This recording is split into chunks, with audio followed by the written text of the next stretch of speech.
Story 1. Syl announced her pregnancy at my anniversary party, knowing I've been struggling to conceive.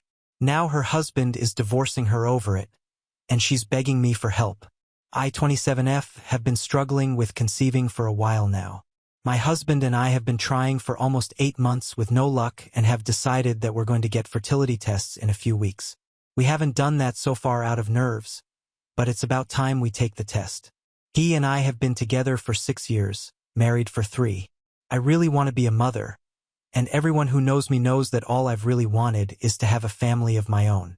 My husband is also equally into the idea, and this just felt like the right time to start trying, but it's just not happening for us right now, and it's getting kind of frustrating. We've been doing everything we can to get pregnant, from medicines to home remedies. Both of us have been on edge for the last couple of months. So we celebrated our wedding anniversary by throwing a big party a couple of days back.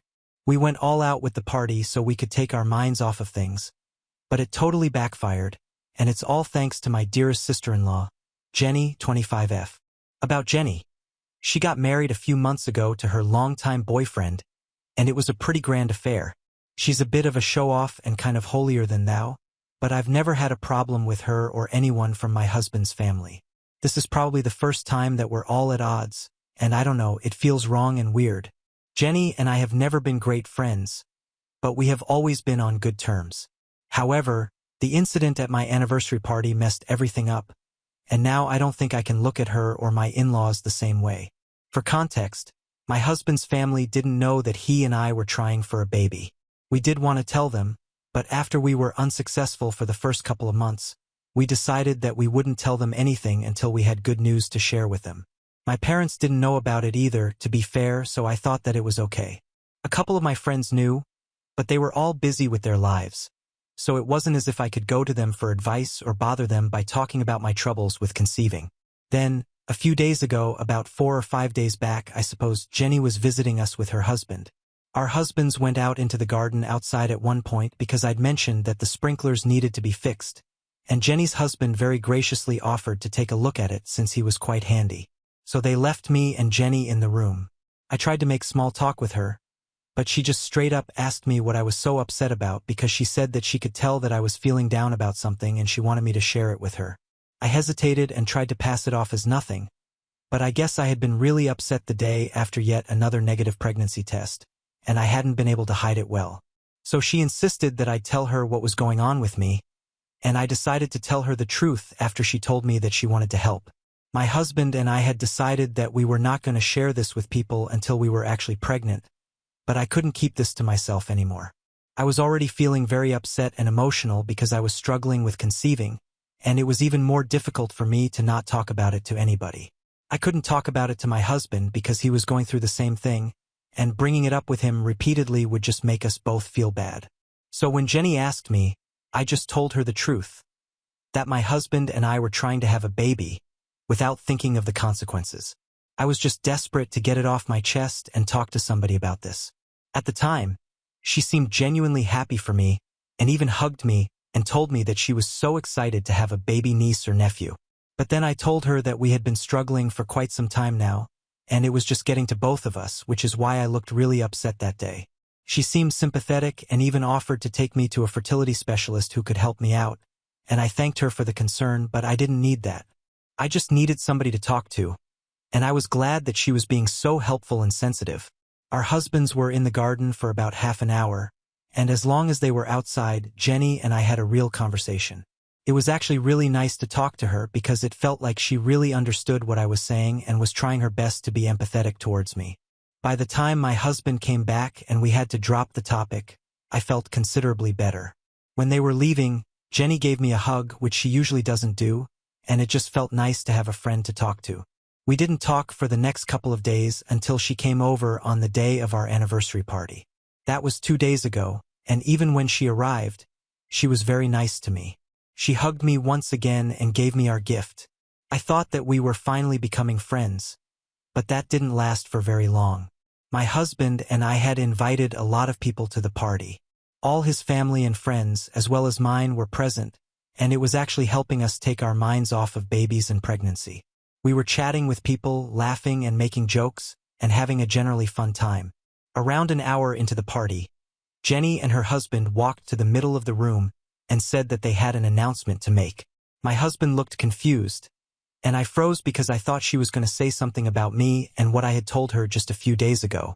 But it was much worse because once everybody was quiet and listening to them, her husband went on to announce that about a week ago, they had found out that they were pregnant and in just 9 months, they would become parents. Everyone who was present there started clapping and cheering for them, and my husband's family went up to her to congratulate her, while the two of us just stood in a corner quietly. Before I knew what I was doing, the tears started flowing down my face, and I had to make a run for it towards the restroom. My husband had seen me crying and he followed me, but I didn't let him in because I wanted a couple of minutes to myself so I could calm down and not make a scene in front of all our guests. I was trying to process this information and make sense of what was happening while my husband stood outside the door and kept telling me that it was going to be fine and that it would certainly happen for us at some point as well. It was just taking some time, and even if it didn't, we would be fine and we'd look into other options, but we'd get through it together. His saying that made me feel better, and so I let him in. I told him that Jenny knew that I had been struggling, but he didn't react to it and told me that we could talk about that later. At the time, the only thing that he was worried about was if I was all right or not, and everything else could wait. So we just stood there hugging each other quietly for a few minutes, and that was all I needed to recover from my shock. By the time we came back out, people were done congratulating her, and the attention was back on us. Apparently, everybody had been looking for us, so when we reappeared into the living room, all eyes were on us, which wasn't ideal because I had been crying, and it showed. I had tried my best to make my face look normal, but my mascara had been running like crazy while I was crying, and I hadn't been able to get rid of all of it before I came back out. So as soon as people saw me, they started asking me if I was all right and were all very concerned about me. I know I wasn't fooling anyone, but I told everybody that I just felt kind of overwhelmed, which is why I had to take a break. But I was all right. It was a feeble excuse, but I had to say something to get them off my back. Once my husband and I were back, we even went up to Jenny and her husband and congratulated them. She looked upset but didn't say anything, and we continued with the party. It was difficult, but I think my husband and I tried our best to handle the situation with dignity and grace, and I would say that we dealt with things pretty well.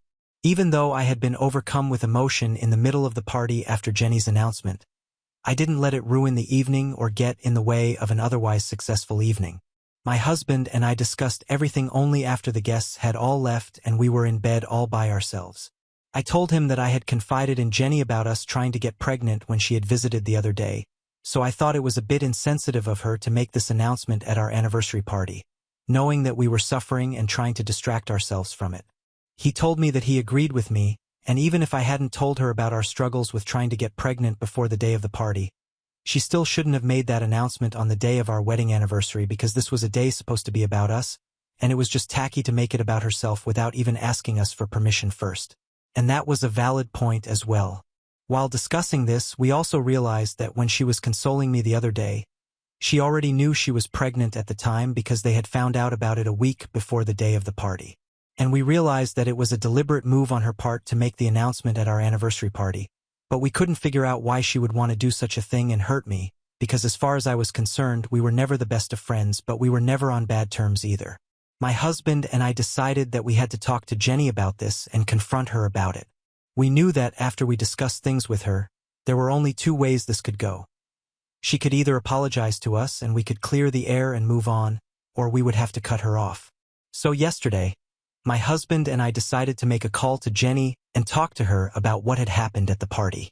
We decided that we were going to do it once we came back home from work, but instead, we received a phone call from his parents telling us to come over to their place ASAP for a family meeting. They said it was urgent, so we decided that we would take a day off of work and check out what this was all about. So we went to his parents' place and everybody was there already. My husband's parents, his grandma, as well as Jenny and her husband. Everybody looked very serious, and it felt like I had walked into a courtroom, but the jury had already decided that we were guilty, so we didn't even stand a chance.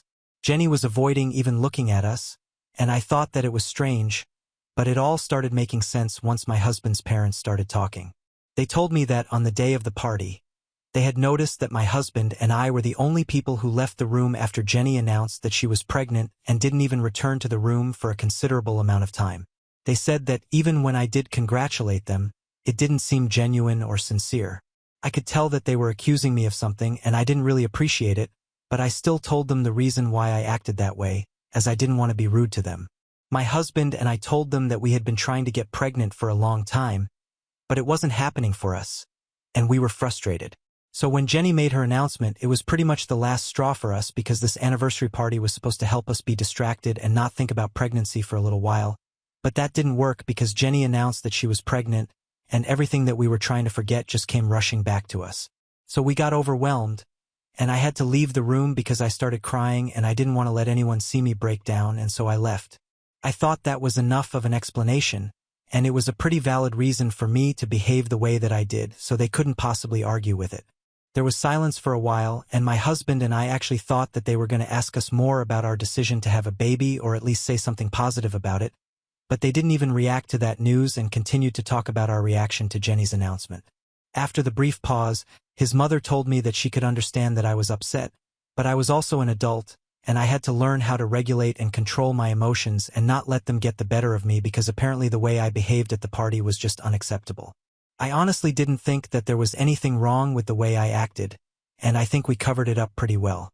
After we came back to the living room, we congratulated Jenny and her husband, and we got it over with gracefully. I thought that was enough to compensate. My husband and I argued with them and told them there was nothing wrong with the way we had behaved, and anybody else in our place would have probably had a worse reaction and maybe even kicked Jenny and her husband out of the party for making the day all about themselves. I also told them that Jenny had known about our struggles before the party, and in spite of that, she chose to make that announcement knowing that we were going through something. So if anybody needs to be held accountable, it should be her and not us because she was the one who did something and made that announcement at a place that she wasn't supposed to. And then things got kind of chaotic as Jenny also became part of the argument and started playing the victim, saying that she was hoping that her news would make us feel better and we would know that it would happen for us at some point as well. It was a ridiculous reason, but she was sticking to it, and her parents were talking her up by saying that she was just trying to be nice to us, so we had to suck it up and apologize for what we did. There was a lot of fighting and shouting, and at one point, his mother screamed at me and said that I had stolen Jenny's thunder on purpose because I was jealous of her, and that's why I had thrown a temper tantrum and started crying so I could get some attention and sympathy from everybody present at the party. I was very upset when she said that, and so was my husband, so he told them that if that's what they thought about me, then we were probably better off cutting all ties with them. We left the house and came back home, still discussing whatever they had said to us and the audacity that it took to play the victim, knowing that you had done something wrong and had screwed up a happy day for somebody on purpose for no real reason. We didn't expect to hear from them for at least a couple more days. But then Jenny sent my husband a message saying that she was hurt and disappointed by the way that we were acting because she only wanted to make us feel better with her own announcement and had no intention of making us feel bad. She also said that she didn't think I would take it so hard and start crying just because she was pregnant. She had believed that it was a reason to be happy for everyone, not just her, and she wanted to share that happiness with us, but I had spoiled it by misinterpreting her intentions. She said that she felt insulted and also kind of agreed with her mother that I had stolen her thunder because anniversaries come every year, but she can only announce her first pregnancy once, so I should have been happy for her and tried to understand the reason behind what she did instead of being so self-involved that I couldn't think past myself and my struggles. I really don't know what to make of that, so I wish to ask, am I the asshole for crying and leaving the room when my sister-in-law announced her pregnancy? Update 1. Hey, I just want to thank everybody who commented on our post and reached out to us to support us. I know pregnancy isn't easy, and struggling to get pregnant at all is not something that I'm going through on my own. It feels nice to know the stories of other women who went through the exact same thing that I'm going through right now. I just want to say that motherhood is beautiful, and I will love my baby even if I don't get pregnant myself and end up opting for surrogacy or maybe adoption. It's all just the same to us. The point is that our child will always be loved and cared for. We are going to get tested tomorrow, and after that we'll finally know what we have to do. So wish us luck. And now, coming to the situation with my husband's family. There has been no improvement yet, but thanks to all the comments here, my husband and I at least know that we were not the ones at fault here. So we have nothing to apologize for, and if they want to stay in touch with us, then Jenny is the one who is going to have to apologize. Personally, I would want all of them to apologize to us because the way they were just flinging accusations at us when we went to their house was really horrible. They had no right to speak to us that way, especially when we were the victims of this mess. Even now, thinking about it makes me want to call them up and give them a piece of my mind because they had said a lot of terrible things. I haven't heard from any of them yet, but it's just been 2 days, so I guess they're going to wait for us to reach out to them before they do anything. I wasn't surprised that Jenny did what she did, but to be honest, I didn't expect her parents to be just as entitled and delusional as her, and my husband said that it came as a shock to him as well because they had never behaved like this in the past. My husband and Jenny had always been treated equally by them, so this switch up in their behavior where they were favoring Jenny over him made no sense. I honestly believe that my husband coming after me instead of congratulating his sister is what pissed them off, but that's just a theory. Anyway, a lot of you had also been asking about my parents' opinion on what happened, and if I'm being honest, they didn't have a lot to say. My parents and I are not particularly close, unlike my husband and his family. They did say that what Jenny did was messed up and extended their sympathies to me, but there's not much to talk about regarding the reaction to this. I had told them everything a day after the party because they had called me to ask why I had been crying after Jenny's announcement. Then they consoled me for a bit and told me that they were here for me, but all of us knew that that was just something that they were saying for the sake of it. They were actually too busy with work to be there for me, and that's how it had always been ever since I was a kid. I don't hold it against them, but there are consequences for everything, and as a result of them never really being around when I was younger, I'm not that close to them now as an adult. This is also part of the reason why I want to be a mother so badly. I've always wanted a family of my own because I knew I'd do it right. I'm not upset about my parents anymore. I used to feel bad about it, but now I'm used to it. I do have a lot of love for them, and so do they, but we don't act like a family when it really comes down to it, and I am honestly okay with that. Update 2. So Jenny reached out to my husband today. He was at work when she called him, so he wasn't able to answer, but she left him a text saying that she wanted to talk to him, and it was an emergency. She told him that she would be waiting near his workplace and they could go grab some coffee after he got off. My husband was clever enough to forward the text to me, so around the time that he got off work, I drove to his workplace, and when my husband called me, I met him and we went to the coffee shop that Jenny was waiting at together. Even though she had specifically told him that she only wanted to talk to him and not me, she didn't seem too happy to see me but didn't say anything about it. Then we took our seats and ordered coffee, but after that, we silently waited for her to say something because my husband and I had already decided that we were not going to start the conversation.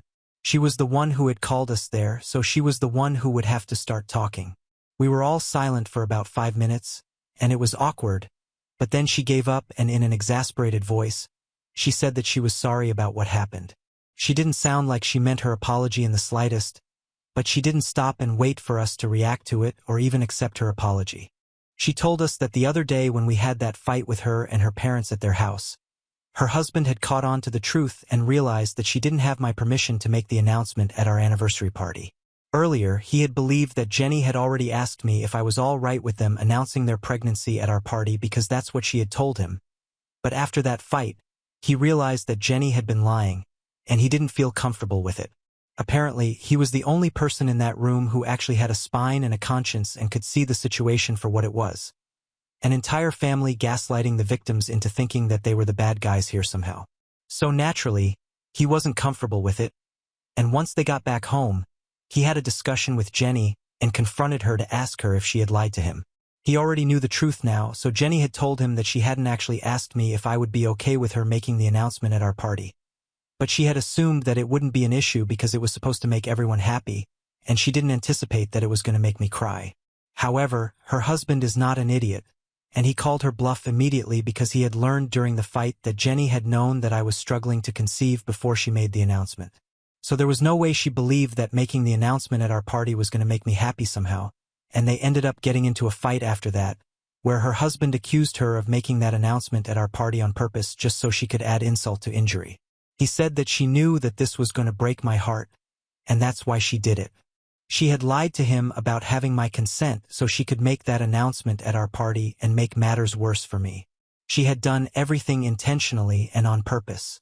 Listening to her narrate whatever her husband had said to her was super satisfying because my husband and I felt like somebody had finally been able to see through all her BS.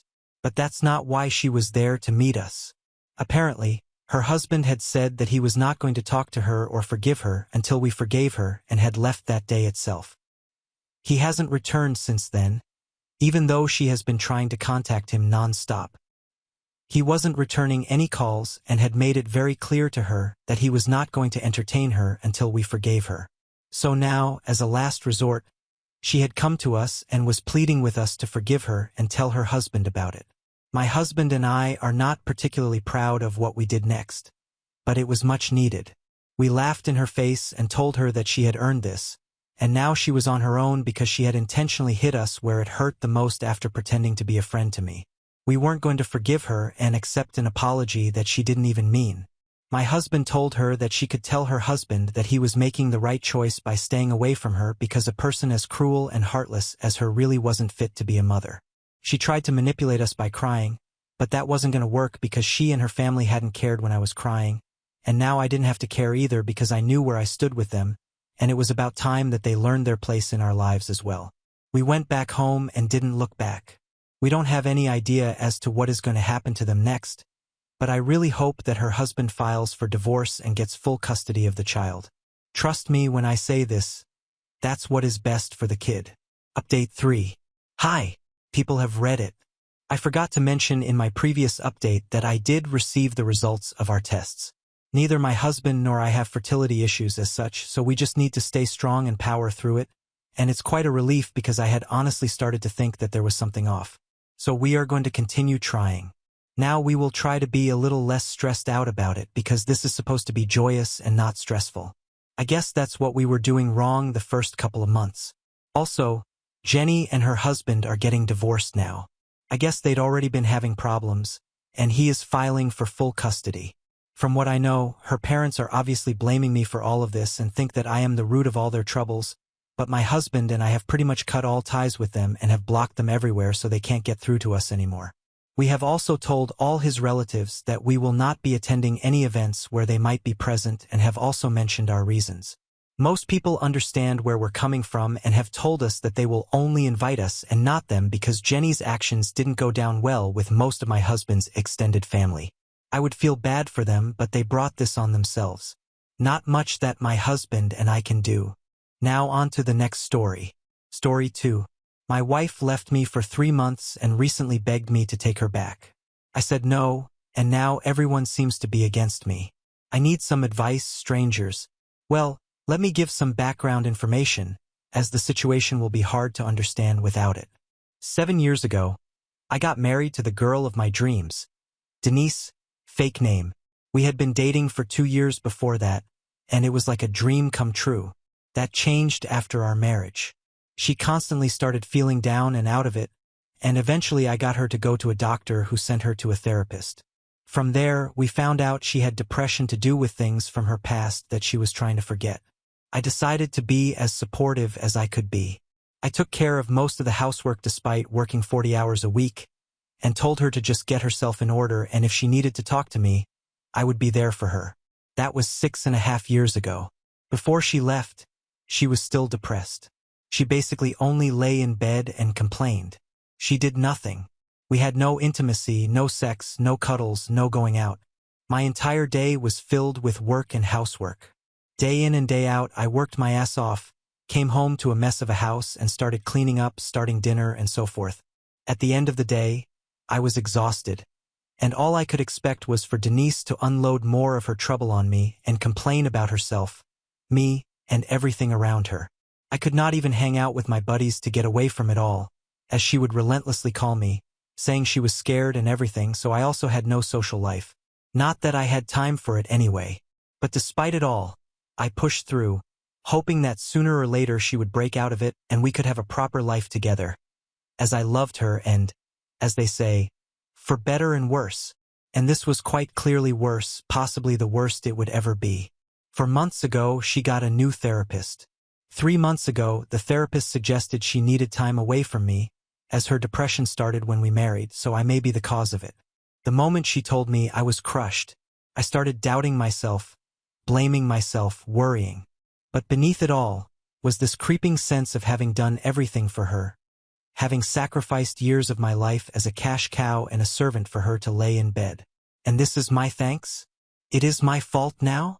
But I rejected that feeling, trying to talk through it. But she decided to leave and stay with her mother, saying she needed time away from me and that I may be the cause of her depression and so forth. Honestly, the entire argument is a blur in my head. I spent the next month when she moved out calling her family, begging and humiliating myself just to get her back, apologizing for everything I may have done wrong. Honestly, I was close to ending it all as I was so hopeless at that point. But that month passed, and as it passed, I couldn't help but feel relieved. I came home and it was quiet. I could indulge in my hobbies, which I had not done in years. The place was not a mess every time I came home. I could relax. In 2 months, I even realized I could hang out with my buddies again, grabbing a beer, enjoying life. And slowly I started to realize that I had been miserable this entire time. Slowly, that turned into more and more realizations, before I realized I honestly did not love her anymore. I felt like my youth was wasting away. I could do much, much better than this. I felt like I was a caretaker of a handicapped old lady. Hell, I still looked good, and as I went out, I started once again gaining back my self-confidence. Women would flirt with me. I felt wanted even though I never did flirt back. After all these realizations, I suddenly got a call from my wife saying she made a huge mistake. She was sobbing her eyes out and how she was an idiot, taking the therapist's words as fact, and how much she loved me. For a moment, I wanted to say yes, yes, please come back. But I couldn't. I just blurted it out and said to her she had left me and I was done with this relationship. I told her I would get divorce papers and I told her I had wasted enough time as it was, and this final action of hers was the nail in the coffin. After that, I just dropped the phone, started crying for a bit before turning in and feeling liberated. The issue now is that everyone in my family is telling me I am making a mistake. I should take her back. I owe it to her to try and make it work. Marriage is not always fun, etc. The thing is, I never had fun in this marriage. I can't remember the last time I had fun and wasn't miserable. We are both young and fit and we never even go out. Hell, the last time we had sex is over a year ago. All I am to her, I think, is a servant, as it seems. And I'd rather live long than spend one more hour taking care of her. But on the other end, I doubt myself. Am I really dumping someone that is depressed? I feel horrible about it. I feel like a failure. I just need advice. Edit. While I have a hard time defending my wife right now, let me clarify something that is popping up in some comments. I know for a fact that she did not sleep around with anyone while we were separated. Let me start by thanking all the people who responded. There was a lot of insight, a lot of advice, and a lot of support. And while there were certainly a fair share of people just looking for an argument, insulting me, making offensive comments, or trying to rope me into something called MGDOW, luckily the vast majority of replies were great and stuff I could work with, especially those who are in similar situations, and those who are in said situation but are the depressed party, proved to give me some insight I sometimes did not even consider. Also, I am sorry for not being able to respond to everyone. I really tried my best to respond, but there were so many comments I honestly couldn't keep up anymore. But rest assured, I tried to read just about every single comment, so your advice likely did not go in vain, and I appreciate it. I ended up having a really good think about my entire situation, trying to weigh out whether I would be able to give her another chance to begin with, as, despite my post would give away, was actually something I struggled with. I was a bit of an emotional mess after all, and honestly, I sort of lacked control over my emotions, as you might have noticed in some of my responses. Sometimes I seem nostalgic, forgiving, and nice. Other times I seem vengeful, resentful, and hateful. I will admit off the bat that this is all me, and like I told some people in messages, I was and still am not in the best of places emotionally. But I've been working on getting my own emotions under control the past few days, and I can say I am in a better place than I was a week ago, but it will certainly take some more time for me to recuperate from all of this. Now, off to what people were likely looking to see. What ended up happening this week that made me decide to make an update post? Well, after all the thinking, I decided regardless of what course I would be taking, as some people suggested, it would be my decision and my decision alone. Not the decision of my parents, her parents, friends, or people on the internet. Mine alone, a decision I would be the one living with at the end of the day. So I decided I would inevitably end up regretting it all if I did not at the very least talk to my wife and get some closure. So that is exactly what I did. 2 days ago, I decided to invite her to our home to talk about us, our relationship, what I would be doing going forward, her depression, and so forth. Basically, just to get it all on the table. Now, it would be impossible to narrate this entire conversation, and honestly it was about some very personal stuff, so I would not want to even if I could. So I will instead try to break it down and give a summary of sorts. We ended up discussing our entire relationship. I must admit it was very awkward and confronting, as it was about a lot of stuff myself in particular had bottled up for so long. It was very hard for me not to start yelling. I told her I was exhausted. I told her everything we had been trying obviously had not been working. I told her I felt like a doormat. I told her she was not the person I married. I told her these 3 months had been liberating for me. I told her I was tired of it all. I told her that I felt like she wasn't doing anything to help herself. I told her she was not doing anything around the house. I told her a marriage is supposed to be a partnership, but I felt like I was basically married to myself and that I was the only partner in this relationship. Essentially, I unloaded the stuff I had been feeling for years by now. I told her I had a hard time not regretting the day I married her at this point. And while it obviously really hurt her to hear, she told me she knew. She knew I was unhappy. She knew she had been anything but a partner. She knew she was horrible about it all, but she felt like whatever she tried, she always ended up fearing getting better, getting demotivated to do anything. And that when she left, she almost felt like she had burdened me enough, that it wasn't for her but for me. But that she went about it the wrong way and ended up blaming the therapist as an easy way out. While it was true the therapist had guided her in some way towards this decision, the decision she made was for the right reasons, but the explanation she provided was tailored to her, not to me, which was disregarding the therapist's advice entirely.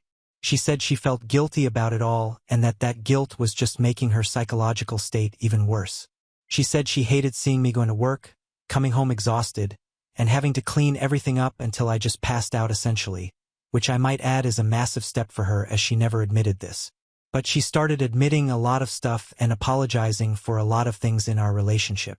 She said her time away made her realize how much I mean to her and how much she took for granted, and that she should have done better a long time ago. To which I told her I felt like I've been enabling her essentially. While I had tried to keep her to her medication and all of that, at the end of the day it was always me picking up after her, which probably made it easier for her to slip back into it all. Well, after hours upon hours of talking, we ended up hugging for what seemed like over an hour before going back to talking. And she basically said she understood if I would not take her back. She understood if I did not trust her to get better. She understood that I was tired. But she asked me to give her one more chance and she would do anything for it. I have to admit, my mind immediately wanted me to go to the obvious option, which was not taking her back, not giving her a chance. But honestly, in this discussion, she was the person I was once in love with. She seemed to take ownership of things. She seemed different somehow. But I also knew the risks coming with taking her back. And honestly, I was not about to pull another Hail Mary. So I told her I would be willing to give it a shot, but it wouldn't be like before. Not at all. I told her she would have to prove she was going to put in the effort first before we could even begin. Firstly, I told her she had to get a part-time job. I don't care what sort of job, whether it is waiting tables at a clothing store or at some company. It is irrelevant as long as she made sure to go every single time she was supposed to go, look presentable when going, and made sure she did her best at said job. Secondly, she knows I like going to the gym. As such, she would be going with me at least 3 times a week, get in shape again, get some exercise in, but most of all be busy in a healthy way. Thirdly, she is going to help her parents around the house while she stays there. No more sitting in her room alone with her thoughts. Groceries, dishes, vacuuming, whatever. She was going to make an effort doing it every single day. Fourthly, as some people suggested, we were going to go on a date once a week. No more escaping, not wanting to go outside, feeling self-conscious. No more excuses. Fifthly, we were going to do couples counseling. I know we tried before, but we will try again. Sixth, she is going to go to a new therapist, not lie about anything anymore, and do what the therapist tells her. Seventh, if the therapist suggests medication, she is going to take them every time she is supposed to take them, and I will keep them with me and she will take them in front of me. No more forgetting, no more not taking them, no more complaining. And if there are issues with them, we will try different ones, but regardless, she is going to stick to it. I told her once we are doing all that, we can go to the next stage of repairing our relationship. But until she does them and keeps them up for a good few months, there is not a single chance I will continue our relationship. And yes, I know ultimatums are a taboo on relationship advice, but I don't think I have much of a choice. To my surprise, she actually agreed. And to my even bigger surprise, despite it only having been 2 days, she was actually helping her mother and father around the house yesterday and has been looking for jobs. Her dad also said she seems a lot more cheerful now. I know there is a long road left, and I know there is a good chance this won't work out and that I should not cheer too early, but honestly, I'm hoping I get my wife back, and I felt I owe it to myself to at least allow her this one last chance. Call me an idiot for giving her this chance, but well, perhaps I'm an idiot. That was my update. I am not sure whether I will make another. I had honestly not even planned on making this one. I want to thank the people who responded to my other post again for their insight and advice. And I hope all of you live happily ever after something. Ha! Now on to the next story. Story 3. Ex-wife cheats and ruins our marriage. Begs me to stay. Years later, when I finally start dating, she throws a fit and faces instant karma. Ex won't move on. 48M. Divorced 18 months. In summary, she cheated on me after 14 years of marriage. Affair with a married coworker. She admitted it after a month, and I just had to leave. I know she was remorseful, begged and begged me to stay. She did not contest the divorce or my settlement terms. She's continued to be a good mom, and our relationship is pretty good. Of course, we both had a hard time. We were both mourning the end of the marriage for quite a while. We just kept doing our thing as single parents. Before the holidays, I started seeing someone, not serious, more friends. She has a daughter. We recently began talking about introducing each other to our kids. They know nothing about us, so I texted my ex and let her know as a courtesy. She immediately calls and I can tell she's upset. I said, "You're seeing other people and I am as well. This was bound to happen." She's now crying, so she screams that she has not seen anyone, not even one date. Not sure I believe that. Said that she was adamant and now a bit angry. She asked that I not have her spend the night when the kids are there and she's not ready to see her. So, Pillis, don't bring her around. Wow. Okay, again, just friends. An hour later, she texts me and apologizes. I thanked her. An hour after that, she texts that she deserves this. I do not need any vindictive BS cheerleading here. I am still the head of this broken family and still need to lead as a father. What do I need to do here to manage this? My new GF is rock solid and will not allow any toxicity in her life. Neither do I. I am proud of getting this show settled down and need some input to keep it that way. Thank you. Update 1. WS's life then and now. Summary of ex-wife's accomplishments during the first 13 years of marriage. Raised 2 wonderful kids. Earned college degree. Beautiful home. Great career. Loving husband. Last 3 years. Affair. Dumped. Divorce. Joint custody. Small apartment. Laid off. Alone. Had some challenges with the wife being a little too intrusive in my life. My buddy put this in perspective. By the way, if you read my other posts, she's been leaving me alone. My life isn't great either, but I am finally at peace. Hang in there. Update 2. Mother's Day fiasco. Man, I screwed up, not in the least intentional, I swear. Screw up number 1. Had the kids Saturday and dropped them off for Mother's Day to be with their mom. We've been quarantined for weeks. With beaches closed, they're now open. Saturday was beautiful weather. The kids and I spent the day at the beach. Had a blast. I guess that was her big plan for Mother's Day. She never told me her plans, and I never really thought about it. Screw up number 2. I have a friend of sorts that I have been seeing. Thought I was discreet in building a nice Mother's Day gift basket for her. My kids have never met her. I guess the kids somehow found it. It was in my closet and thought it was my gift to their mom. Evidently, they told her all about it. So, X called to tell me how disappointed she was that we went to the beach. I apologized. At first, she was okay. Then she thanked me for the gift and couldn't wait to see it. I blurted out, "I didn't get you a gift." Got ugly. I feel bad for her. At the same time, when she had the affair, she never once considered how her future may look. Believe me, I had an arsenal of jabs I could have laid into her with, but I didn't. Update 3. Divorce, the affair fog is your friend. Just sharing a personal reflection based on what I experienced. Please don't think I was this smart, just more lucky in hindsight, I guess. 48M, 14 years married, BS, 2 years divorced. Discovered the affair. She was remorseful. At the same time, never broke contact. After a month, I decided to file. She went all in with AP, painful as hell emotionally. I pushed like hell to get the divorce finalized. Just wanted out sooner. It's over sooner, I can start fresh. So, in hindsight, I made all the money. She was so absolutely lust-struck. She made the most stupid decisions in our divorce mediation. So disengaged, flippant, so immersed in the fog. AP seemed well off. Maybe she felt he would take care of her? Didn't grasp what it would cost her to be on her own, what she thought she could earn to even come close to her living standards, and that's with alimony. A couple of years that will be gone. My attorney was dumbfounded. It's already starting. She texted the other night to ask how to take money out of her 401k. Told her, "No clue. Won't touch it until I retire." Oh, AP dumped her a few months post-divorce. Thought I'd mention that. So, after reading a lot of posts, I thought I'd share. I suppose there's some who are successful in waiting out the affair, somehow reconciling or whatever. I guess that can be a good thing.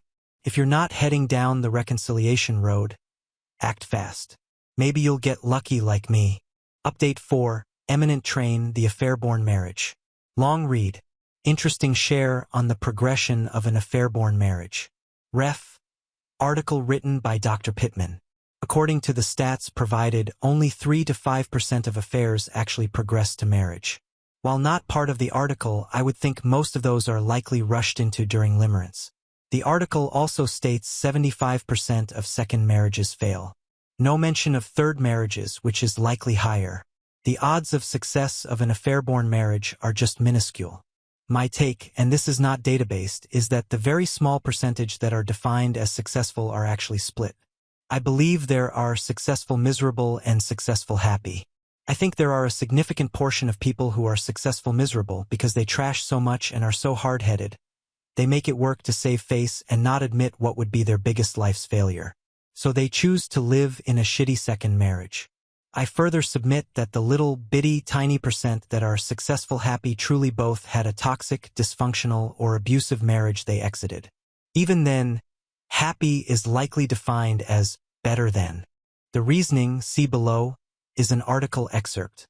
Dr. Pittman's 9 defects in the dynamics of affairs that become marriages chart the trajectory of love as it arcs from a forbidden romance to an established marriage to a marital breakup. These 9 defects include, while still married to others, the affair partners become immersed in stimulating unreality. But the second marriage illuminates reality. Only after their marriage did the divorce become real enough to see that it was a horrible mistake. They were so caught up in the infatuation that they never got around to figuring out if what they were doing was sane. The cheaters who wrecked a family or two and inflicted much pain on innocent people may feel no or little guilt during the affair but become overwhelmed with guilt after they marry. Divorces drain both financially and emotionally. After affair partners marry, the new couple may feel a disparity in what had to be sacrificed to bring them together. Unfaithful couples who marry may believe that the life after the marriage will be as good as life during the affair, and that the greater the sacrifices, the greater the expectations for the new marriage. In short, the more people enjoy the battles involved in wrecking and escaping marriages, the less they are likely to enjoy the business as usual of the new marriage. The affair partners who were unfaithful develop a distrust of marriage, and for the affair partner who is now a spouse, a marriage that begins on an untruth cannot have a trusting foundation. During the affair and the divorce, the unfaithful couple isolates and insulates themselves. They retreat to a private little world protected from the devastation that they have created, safe from anyone who tries to pull them apart. In this regime, memories or even a mention of the betrayed spouse can be difficult. Later, the now married couple may long to reconnect with these people. However, everyone involved is hurt by the betrayal and not as forgiving as they have expected. They often find that they only have each other, and that can be very lonely when the romance fades. As it does in most marriages, romantics do not understand that this is part of the growth of the marriage, and they do not know how to nurture a deeper, more meaningful relationship. Rather, they believe that they have just fallen out of love. During the affair and the divorce, the affair couple convinces each other that the defective marriage is the fault of the betrayed spouse. To acknowledge otherwise now that the remarriage has taken place seems a betrayal of the rescue fantasies that fed the affair in the first place. The absence of a shared history that nurtures a comforting familiarity to relationships that begin earlier in life makes talking about the past difficult. An affair that wrecked a first marriage makes it painful and embarrassing for both spouses to discuss the past because it may promote jealousy and insecurity. Affair partners who marry do not want to hear the good qualities of the previous marriage and spouses, nor about any good times the former partners had. Trying to start over can be lonely and disheartening. Update 5. That moment, that look, that gift. Haven't posted in a while, but I thought I'd share something about my situation. The one gift my ex-WS left me that has helped me many times. A little background. Divorced 2.5 years after finding out about my wife's affair. I am in constant contact with her as we co-parent, amicable, and no real emotions left for her. I've moved on and life is good now. Things have not been good for her, to put it mildly. Nothing major other than things here and there, things I find out about and things that tend to concern me for my kids' sake. I am a helper and fixer by nature. I guess that's why I stay connected to the sub. So when I find out something is going bad for her, my first instinct is to help. Of course, I don't, but just saying. What I always reflect back on is this look she gave me during our final mediation session. Mind you, I was at an all-time low at this point in my life. This look is hard to describe. Her eyes just looked empty, unholy, evil, and at the same time, her mouth was clenched as if to be fighting off a smile. It was as if she was enjoying my pain. Man, that hurt. Is still very vivid in my mind. So, when I get in these situations where I think about wanting to help for that split second, my mind jumps back to that moment in the attorney's office. I do not feel vindicated or get joy out of her struggles. It's more a reassurance. I know I am in the right place in my life, doing the right things. I often wonder if she did not give me that look, or was remorseful looking, or if her eyes were full of doubt, how things may be different. So, in that context, I feel like she gave me a lifetime gift. Am I crazy? Does anyone else have a similar point in time where they reflect to find reassurance and guidance? Update 6. Good guys and gals always win, have faith. The infidelity and affair is now just a tiny dot in the rearview mirror. Sure, the memories are haunting, and no question the lowest point in my life. I will never forget being nauseated for days at a time, confusion, stress never felt before, sleepless nights, suicidal thoughts, on and on. Thinking about the future was near impossible. Making it through each day was daunting. Then, there you are in a club no one wants to be in. It sucks. I am now close to 3 years removed from that mess. Without a doubt, this life I have lived is nothing close to what I have dreamed. At the same time, by some miracle, I've landed on solid ground. My employer supported me through the tough times. I am forever grateful and am now more dedicated than ever. My career and performance is excelling. Somehow I met the most amazing girlfriend. I never imagined having the connection I cherished with my ex-wife and never imagined building something remotely close after the damage caused by the affair. Miraculously, I achieved so much more. My values have changed. This whole experience has changed how I view others and myself. I now know true friendship and foster that with a select few. I needed my kids, and they needed me. My relationship with them has grown exponentially these past couple of years. They are in a good place. That's all that kept me going. I am humbled. I do not know why or how I am so blessed. I know this. I am not special, wealthy, or important. I just did my best to be a good person. Hang in there, brighter days are ahead. My only advice to share is to be a good person and have confidence that the good guys always win. As I wrote, we are in a club where joining comes at a painful price. Any of you need anything, reach out, you're not alone. Update 7.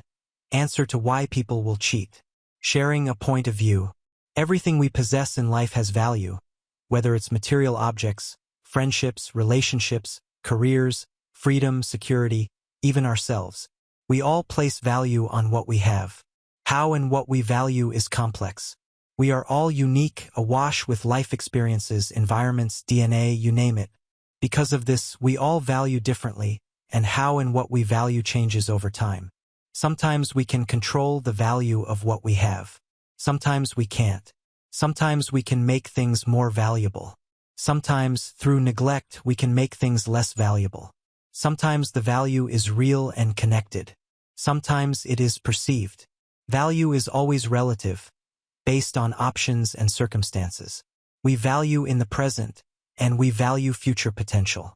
When it comes to cheating in affairs, the harsh reality is that WS valued the affair more than the marriage. It's that simple. Perhaps WS made an error in perception and placed extreme value on the affair due to limerence and fantasy.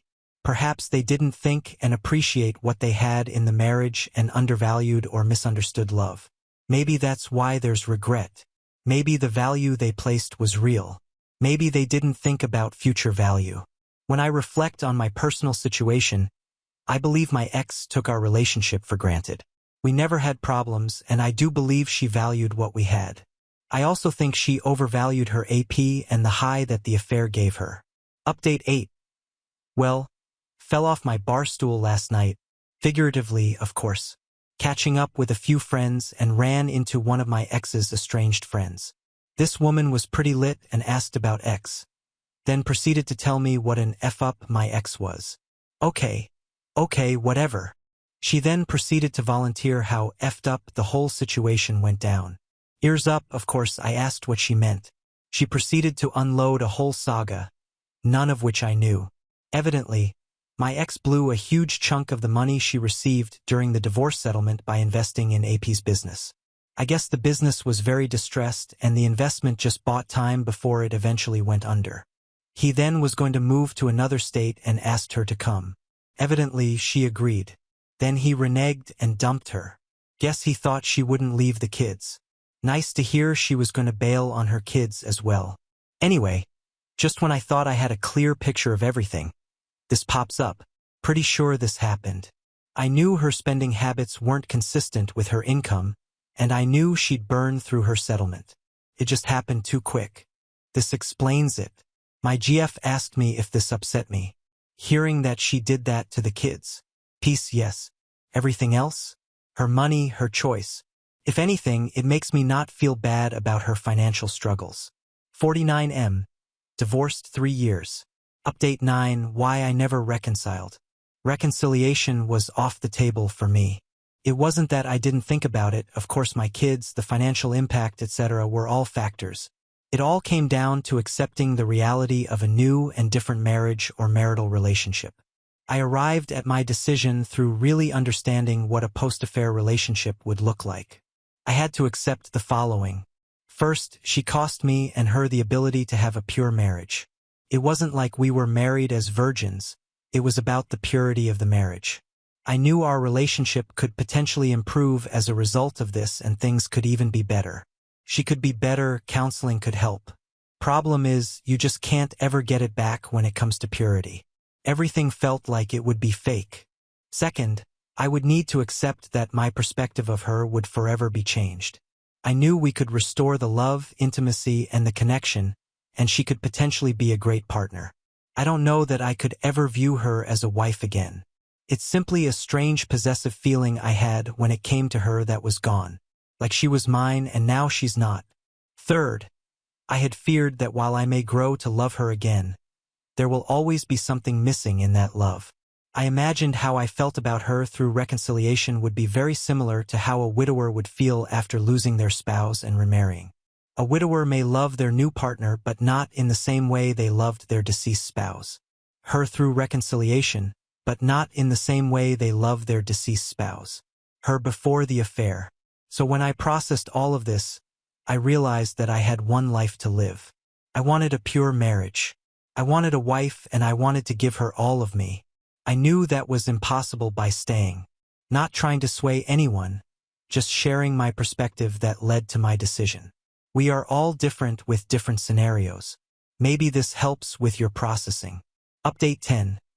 Difference between affair sex and marriage sex.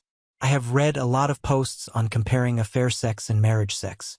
I wanted to share in probably an oversimplistic way the difference. Affair sex versus marriage sex. Newness versus closeness. Dopamine versus oxytocin. Exciting versus comforting. Unsustainable versus sustainable. The best way I can describe this is comparing skydiving to holding a newborn. Affair sex is like skydiving the first time. It's new and exhilarating. Marriage sex is like holding your newborn child. It's the feeling of connection, comfort, and warmth. This closeness. Like skydiving, affair sex releases dopamine. It's a high from excitement. Now, here's the catch. All you need to release dopamine is some positive excitement. It's easy. Like holding a newborn, marital sex releases oxytocin. It's a feeling of warmth and comfort. Oxytocin is a little more challenging. Oxytocin requires a feeling of security and safety to release. Our bodies naturally release oxytocin with a newborn because instinctually, there are no safety alarms. Otherwise, humans fear everything. So with a mate, the safety alarms need to be shut down. This is done over time through connection and intimacy. Ideally, when we enter a new relationship, affair aside, the dopamine starts flowing. As the relationship progresses, the dopamine wanes. Now, hopefully, the relationship grows, and the dopamine is replaced through intimacy and closeness with oxytocin. Here's the really cool part. Our bodies actually crave the comfort generated by the oxytocin more than the dopamine. This is the case if the oxytocin is being released. Absent either is a feeling of emptiness. Now, when people feel this emptiness and need to feel alive, they chase the quick fix, dopamine. What most who have had experience with sex and relationships understand is excitement of affair or on sex wanes as well. Whether it's with one partner or multiple partners, over time, the dopamine releases subside. This is simply science in our bodies. So, like the skydiving example, the fifth or sixth time is far less exhilarating than the first.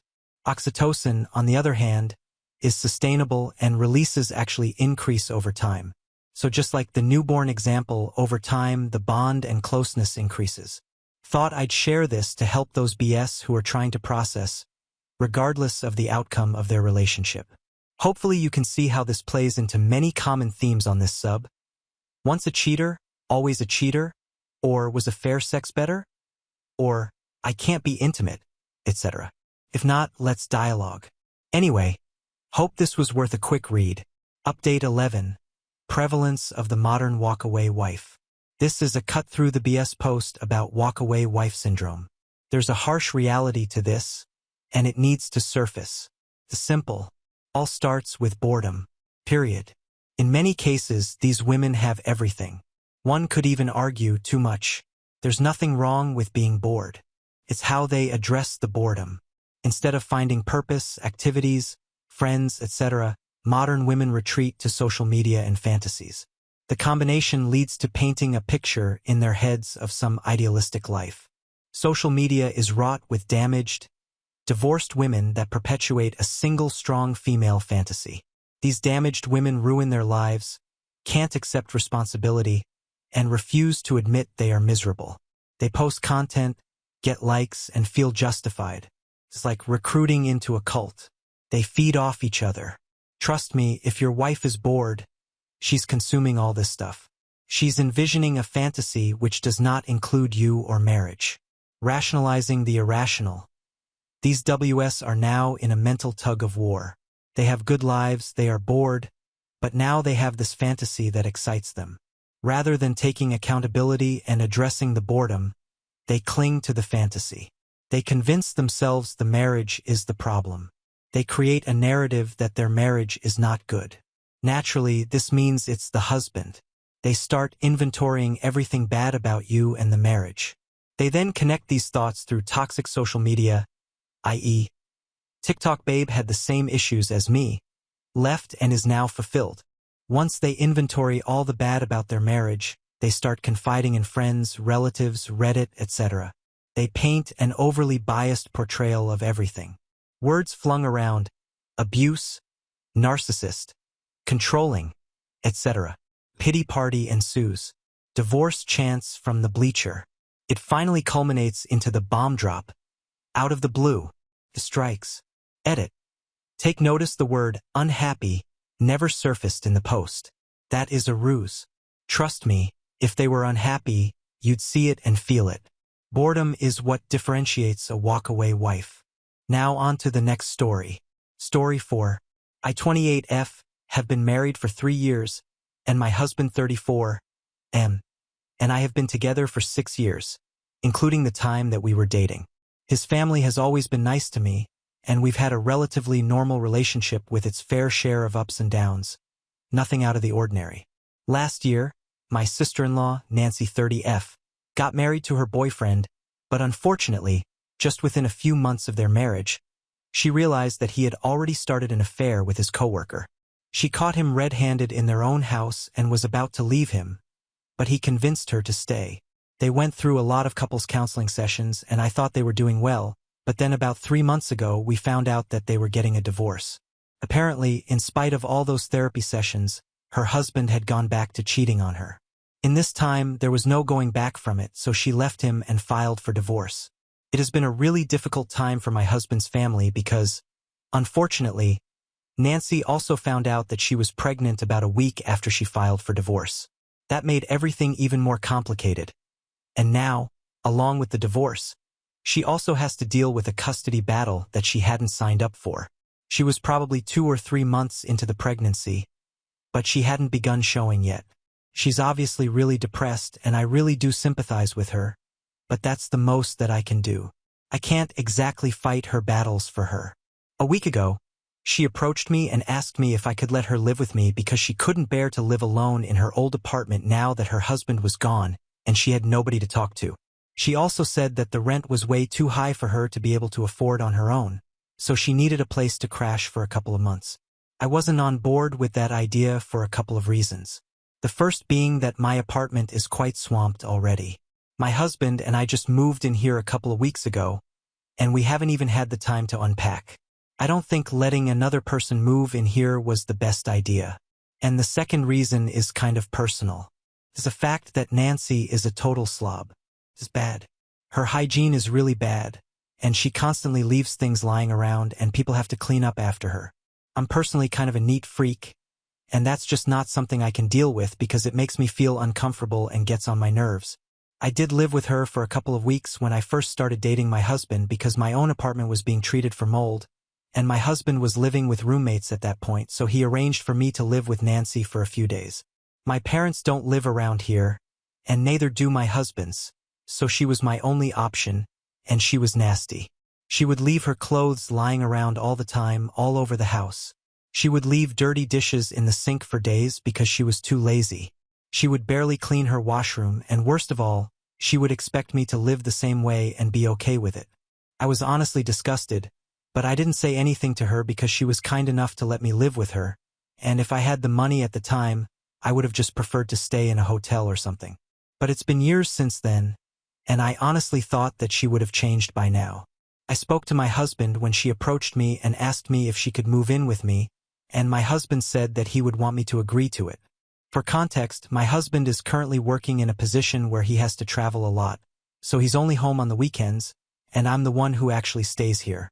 My husband said that he felt awful for his sister because she was already going through a terrible divorce, and then she found out that she was pregnant. Couldn't have been easy. He made a fair point, and I'm not heartless, so I agreed to let her move in with me, at least until the divorce is finalized. This was a big deal for me because letting her move in with me meant double the household chores since I could obviously not demand that a pregnant woman do the heavy lifting around the house. I could ask her to do the small stuff like maybe folding the clothes after laundry and stuff like that, but nothing too difficult. Nevertheless, I let her move in with me, and I expected her to be a little more conscious of her living habits this time because she was living in my house. But unfortunately, she hadn't changed a bit and was still the same slob that I had feared she would be, and let alone helping me do the household chores, she ended up increasing my workload. She told me that she couldn't do anything around the house because she always felt too tired. Now, I have never been pregnant, so I don't know how it feels, but I highly doubt that anybody can ever be too tired to just simply fold laundry or maybe just keep their dirty dishes in the kitchen instead of just leaving them around the house for me to find. She was constantly snacking, and every time she had something to eat, she would use a dish and then just leave it lying there for me to find like a demented scavenger hunt. It was annoying, and I hated having to clean up after her, do her laundry, and cook for her while she did nothing but watch TV all day. She didn't even go to work for some reason, and when I asked her about it, she told me that she had already started her maternity leave. But that seemed really because she wasn't even showing up yet. And that's when things started getting a little fishy for me. I did my own calculations and figured that if she had been pregnant for as long as she claimed, then she was probably in her 4th month and had already entered her 2nd trimester. There should be a little bit of a bump, but there wasn't. I was willing to give her the benefit of the doubt because a lot of women don't start showing for a really long time, but I realized that she hadn't even been to the gynecologist ever since she moved in with me, and it had been a few weeks now. I'm not exactly proud of it, and I had no proof at the time, but I started suspecting her of lying to me. She didn't look pregnant, and I don't know why, but I just got this vibe that she really wasn't pregnant and she was just claiming that she was so we would go easy on her. There is also the fact that she hadn't even mentioned anything about the custody battle, which was bound to happen if her husband knew that she was pregnant. All those things combined made me feel like she was lying. So a couple of days ago, I decided that I was going to go through her stuff and try to find something that would clear things up for me. I knew her routine, and I knew that she would always take a nap around the same time every day. So one day, I decided to take a day off from work and stay at home so I could go through her stuff while she was napping. When I had made sure that she was sleeping, I grabbed her bag, went into my room, and started going through her things. At first, there was nothing very suspicious among her belongings, but then I got to the bottom of her bag, and I found a second smaller bag. There was the sound of clinking inside, and when I brought it out and opened it, I was shocked to find several bottles of wine inside it, and some were even half-finished. I'm pretty sure that pregnant women aren't allowed to drink, so she was either not pregnant at all or she was drinking on purpose, both of which were really horrible options. So I took a bunch of pictures of that, and when she woke up from her nap, I confronted her about it. I was furious because not only had she been lying to me in order to live with me for free, but she had also blatantly betrayed her brother's trust in her by lying. I was also really mad about the fact that she had been making me do all the work around the house and avoiding all of it by using her pregnancy as an excuse. When I asked her about the bottles, she tried to tell me that she didn't even know about them until now, but I wasn't buying it. There were several nights in a row where I could hear her being awake in the room next to mine because she was quite heavy-footed, and I could hear her pacing around the room until really late. I would also occasionally hear her singing in her room, but I never really thought that she would be drunk. That thought had literally never even occurred to me, and I had never asked her about it or intruded upon her privacy. But finding the bag of wine bottles in her possession was really the last straw for me. I had been putting up with her behavior and her habits for weeks just because she was pregnant, and I didn't want to be the kind of person who treats pregnant women with cruelty. But she had used it against me, and I couldn't let that slide. So I told her that she had to vacate the house because I couldn't let her live with me anymore since she had been lying to me and making me work for her for weeks without even sparing a thought about how difficult it was for me. She tried to tell me that the only reason she had lied about the pregnancy was because otherwise, she knew that I would never have agreed to let her move in with me. She confessed that she had lost her job after the divorce because she had been late for several days in a row and was falling behind at work, so her boss had to let her go. Now that she had no source of income but still had to pay for her lawyer, she had to cut costs somewhere, so she decided to move out of her apartment and move in with me so she could save on rent and everything else because I was the one purchasing everything and paying all the bills. So she had every intention of utilizing that to her advantage and living as a freeloader here until the divorce settlement came through, or at least until she found a job. I was shocked that she could even conceive of something so cruel and make me work like a madman all these weeks simply because she was too lazy, and I told her to get out of my house. I was really upset, and there was just no stopping me. So she kept trying to argue with me, but I ended up screaming at her and having a meltdown so bad that she probably got scared of me and left on her own. Then a couple of hours later, I received a call from my husband, and he was outraged that I had kicked Nancy out of the house. He told me that I had no right to do so because this was supposed to be a mutual decision since the house belonged to both of us and the rent was split equally. But I told him that was really unfair because he was not the one who was doing all the housework since he wasn't even at home for most of the week. I was the one who was forced to do all the work while Nancy did nothing and used her pregnancy as an excuse to evade all her responsibilities. So yes, maybe we split the bills equally, but it still didn't make sense because I was the one doing most of the work. I would have to go to work, do my job, and after a long day there, I would come back to a dirty, disgusting house, and I would have to do all the cleaning up and the chores that Nancy refused to do. And my husband, for some reason, expected me to coddle her and indulge her disgusting habits. I told my husband that I couldn't live with Nancy because it really felt like she had been raised in a barn and she was a total slob. She had absolutely zero concern for the people that she was living with, and that was just unacceptable. And most importantly, she had been lying to us for weeks, and I just don't know how my husband was okay with it. I would not be okay if my sister claimed to be pregnant just to get out of work and started living with me as a freeloader. It was dishonest and honestly just ethically wrong. There was nothing that my husband could say to justify that, so instead, he started playing the sad divorce card. He told me that she was going through a rough time in her life, and as his family, I was supposed to look out for her instead of being so hard on her. And I get it. I would have loved to help her out, but if she's going to be selfish and have no concern or respect for me, then I don't see any reason for me to be kind to her. The only reason I even let her live in my house and did all the work without any complaints for the past couple of weeks was because I knew that she was going through a rough time. But she made a mockery out of my concern for her by lying to me, and there was no way around it. I tried to explain that to my husband, but he was being really stubborn and insisted that I was in the wrong and that I needed to apologize to Nancy for being so harsh and take her back in. So we got into a really bad fight, and that phone call ended abruptly without any resolution. I wasn't going to apologize to him because I didn't think I did anything wrong by kicking Nancy out of the house. She was disrespectful, she had absolutely no boundaries, and she made me work twice as hard as I needed to just because she was too selfish and lazy to care about other people. I don't think anybody would want a person like that living with them. My husband wasn't in a position to speak about it because he didn't know half of it. He had only come back home thrice in the past couple of weeks, and he would always come back on the weekends. Whenever he would be around, Nancy would always be on her best behavior and act like the most innocent and helpful person ever. It wasn't like I hadn't noticed that, but I just chalked it up to her showing gratefulness and nothing much. But now I know that it was just an act so her brother wouldn't suspect anything. It didn't matter, though, because even after my husband found out that she had been lying about the whole pregnancy thing only to get out of work, he didn't seem to care about it. I can understand that this is his little sister that we are talking about here, but that doesn't absolve her of everything, and he also has certain responsibilities towards me, his wife. I thought it was unfair of him to demand that I apologize to Nancy and take her back in after she was the one who screwed up. Being cheated on does not give you a free pass to be a jerk to everyone else. That's just not how it works. So I expected my husband to understand that and get back to me within a couple of days. But that didn't happen. What did happen was that my mother-in-law reached out to me a day after my fight with my husband and told me that I was being a horrible person right now.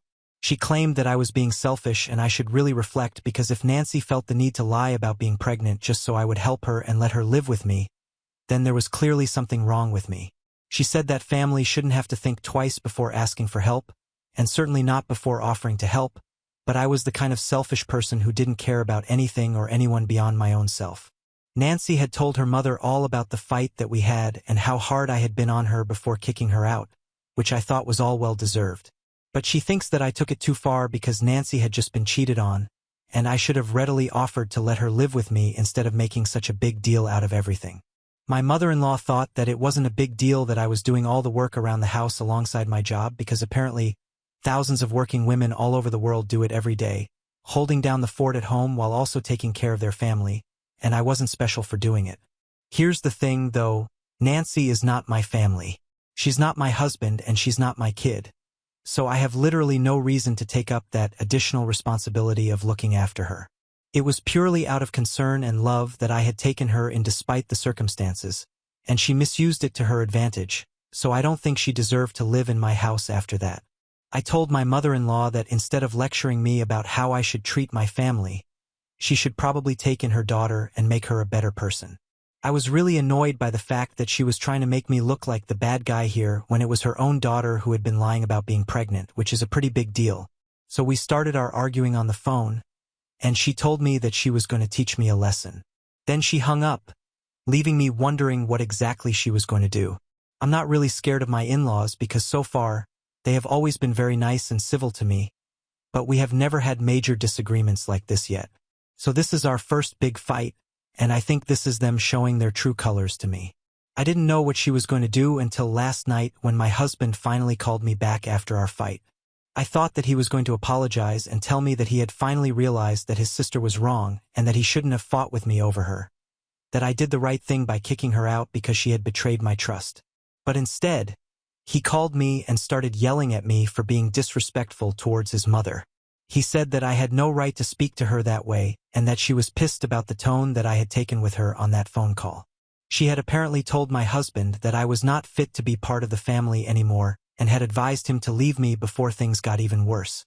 I didn't even know where that was coming from because in my opinion, I think I had spoken to her the same way that she had been speaking to me on the phone call.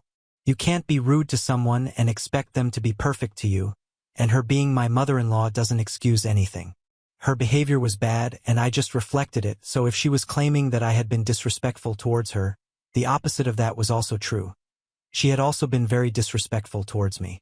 But my husband wasn't ready to hear it, and he said that things were getting out of hand, so I needed to apologize to his family and I needed to do it quickly. I thought that it was extremely entitled of him and his family to even expect me to apologize after what they had put me through. These past couple of weeks have been really difficult for me because I had to do everything on my own, all because Nancy was too lazy, and they felt like she deserved to have a maid and I was that person. I told my husband very clearly that I was not going to apologize to anybody, and when I said that, he told me that then he would be left with no option but to leave me because I was being really heartless and he couldn't let me treat his family this way. My husband and I have had fights before, but none of them have ever been this bad, and we have never ever even spoken of divorce, so this is a big deal. I hung up on him yesterday after he brought up divorce because I didn't even know what to say to that. I honestly don't think that I did anything wrong, even now, but the way everybody has reacted to this is making me feel like maybe I'm the bad guy here, and I don't even realize it. I have no idea what to do, and this is too personal for me to share with other people. I have spoken to my parents, but they think that I should just let my husband go since it's pretty obvious that his family is more important to him than me, but they are my parents, so they're obviously going to take my side. So, am I the a-hole for kicking my sister-in-law out after I found out that she had been lying to me about being pregnant? Update 1. So it's been a couple of days since my husband told me that if I didn't apologize to him and his family, then he would have to file for a divorce. After thinking about this for a long time, I have decided that I'm okay with it. I can't help this, and this is out of my control now. If my husband wants to prioritize his family over me, even though they're wrong, then that's on him. I can't think of a single reason why anyone in his position would defend his sister over me, and believe me, I have tried. I put myself in his shoes and tried to think what I would do in his situation, but I just can't bring myself to defend Nancy because she's just so wrong. She knew all along that what she was doing was messed up. She was making me slog on purpose. She knew that I would always be tired when I came back home from work, and the fact that this was a new apartment and I hadn't even unpacked fully yet made everything a lot more difficult.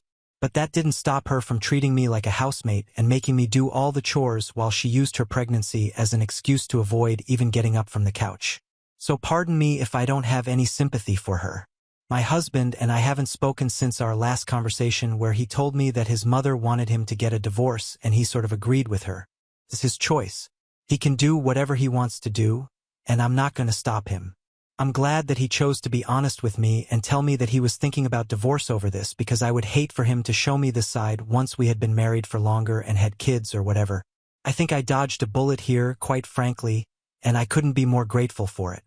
I have talked to my parents about it, and they have told me that they will be putting me in touch with their lawyer. I think that even if my husband doesn't file for a divorce, I might I don't think I can just go back to having a happy marriage with him and act like everything is all right after this, because it's really not. His taking his family's side over mine is not okay with me. If I had been unreasonable or crazy in any capacity, then I might have thought that it was fine for him to threaten divorce over something like this, but I wasn't. They were the ones who screwed up, and instead of telling them off, he's threatening to leave me. There's nothing fair or normal about what he's doing, and I don't want to be a part of this. It was insulting enough when he threatened to divorce me only because I had kicked his sister out for literally lying to me. I'm not putting up with anything else now. So this weekend when he comes back home, he can either tell me that he's sorry and we can work this out, or I'm leaving. There is no other way out of this. There is a very real chance that he might not even come back home for the weekend like he didn't last time because we were fighting, and in that case I will still be filing for divorce because then it means he's just running away from confrontation, and this is not middle school. He can either own up and talk to me like a real grown-up, or we can end this thing. It's going to be difficult, but it has to be done.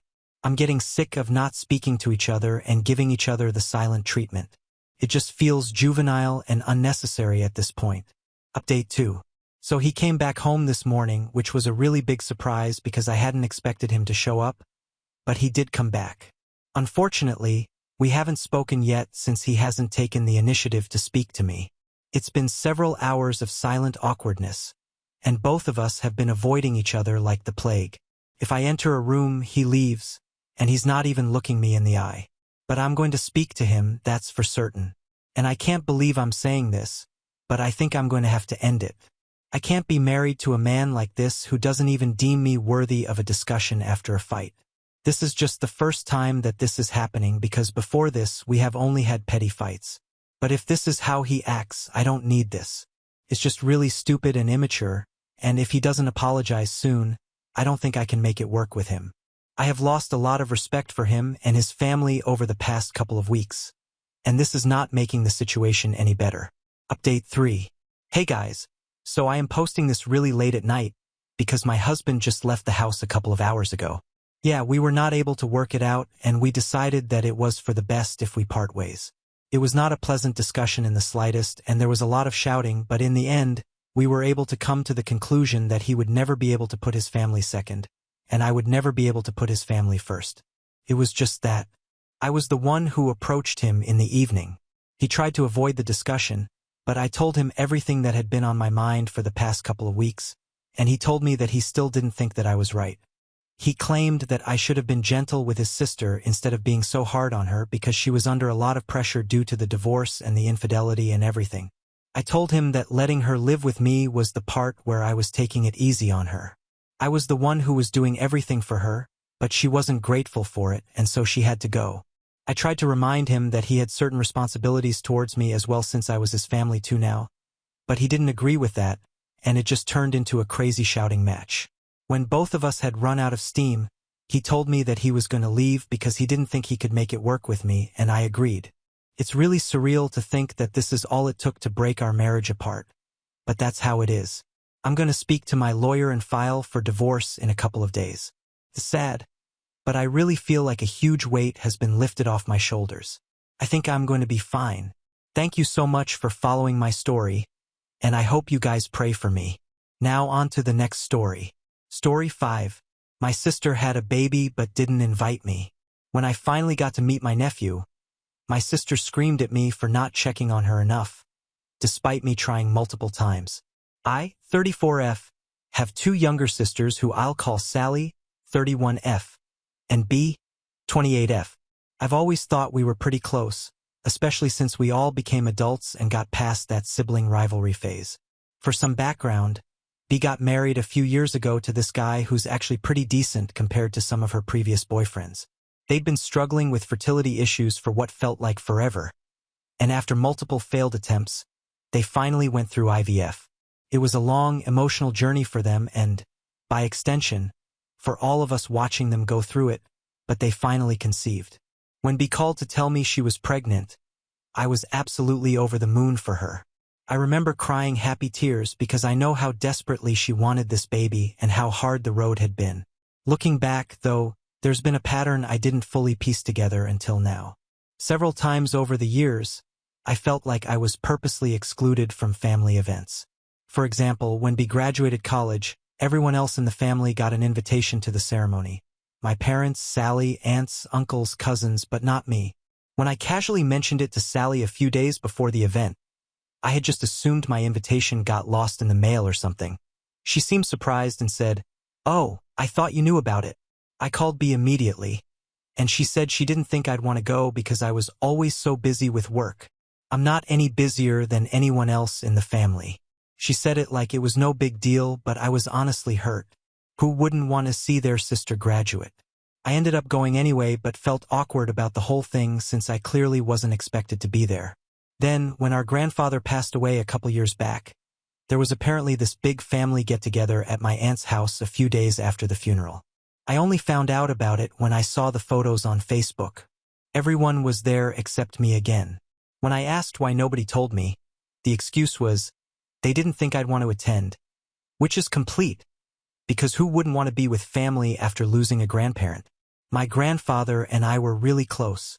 He taught me how to fish when I was little and used to take me camping every summer. I was devastated when he died, and finding out I was excluded from a gathering to honor him just added to the pain. I tried not to make a big deal out of these incidents because I don't like confrontation, and I've always been the peacekeeper in the family. I just swallowed my hurt feelings and chalked it up to miscommunication or whatever. My partner has told me multiple times that I let my family walk all over me, but I always defended them. Family is family, right? Fast forward to B's pregnancy. When she planned her baby shower, she scheduled it on literally the only weekend I couldn't attend because of this work conference I'd committed to months before. She knew about this conflict because I'd mentioned it several times in our family group chat when I was stressing about preparing my presentation. Still, that's when she decided to have it. When I asked her about the date, she said it was the only time that worked for most people. I suggested the weekend before or after, but she said the venue wasn't available. It was at my parents' house, so I'm not sure what venue availability had to do with anything. I felt like about missing it, but what could I do? Cancel a work commitment I'd had for months? My sister knows I'm not the type to flake on professional obligations. Even though I was upset about missing the shower, I still went all out with gifts. I dropped off this really nice hamper at my parents' house with all the baby stuff I've been collecting. I even included this beautiful hand-knitted blanket my aunt, who passed away last year from cancer, had made for my son when I was pregnant with him 6 years ago. It was really special to me and hard to part with, but I wanted B to have it for her baby because I thought it would be nice to keep it in the family. Throughout her pregnancy, B was pretty specific about her wishes for privacy after the birth. She mentioned multiple times to everyone that when the baby came, only our parents and her husband's parents would visit at the hospital. Then they wanted a full 24 hours at home with just them and their dog to get the dog used to the baby before having any visitors. I thought these boundaries seemed totally reasonable. Having a baby is a huge life event, and she deserved space to adjust. I told her I completely understood and was fine with waiting to meet my niece or nephew. The pregnancy wasn't smooth sailing. B had high blood pressure, gestational diabetes, and some other complications I don't fully understand. Her doctor eventually decided she needed an early C-section.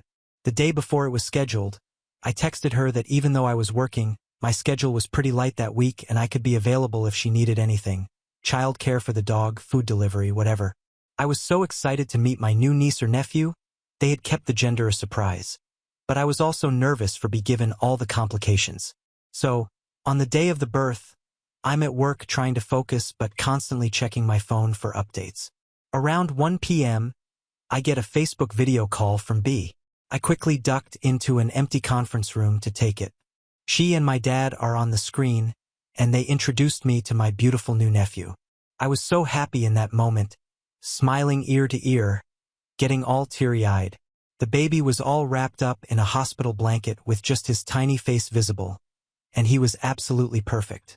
I was asking questions about his weight and if the delivery went okay when B handed the phone to my mom because a nurse came in to check something.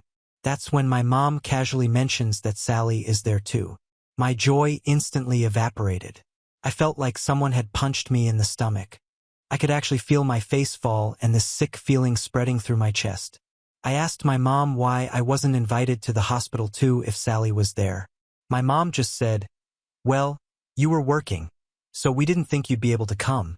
I told her that was for me to decide, not them.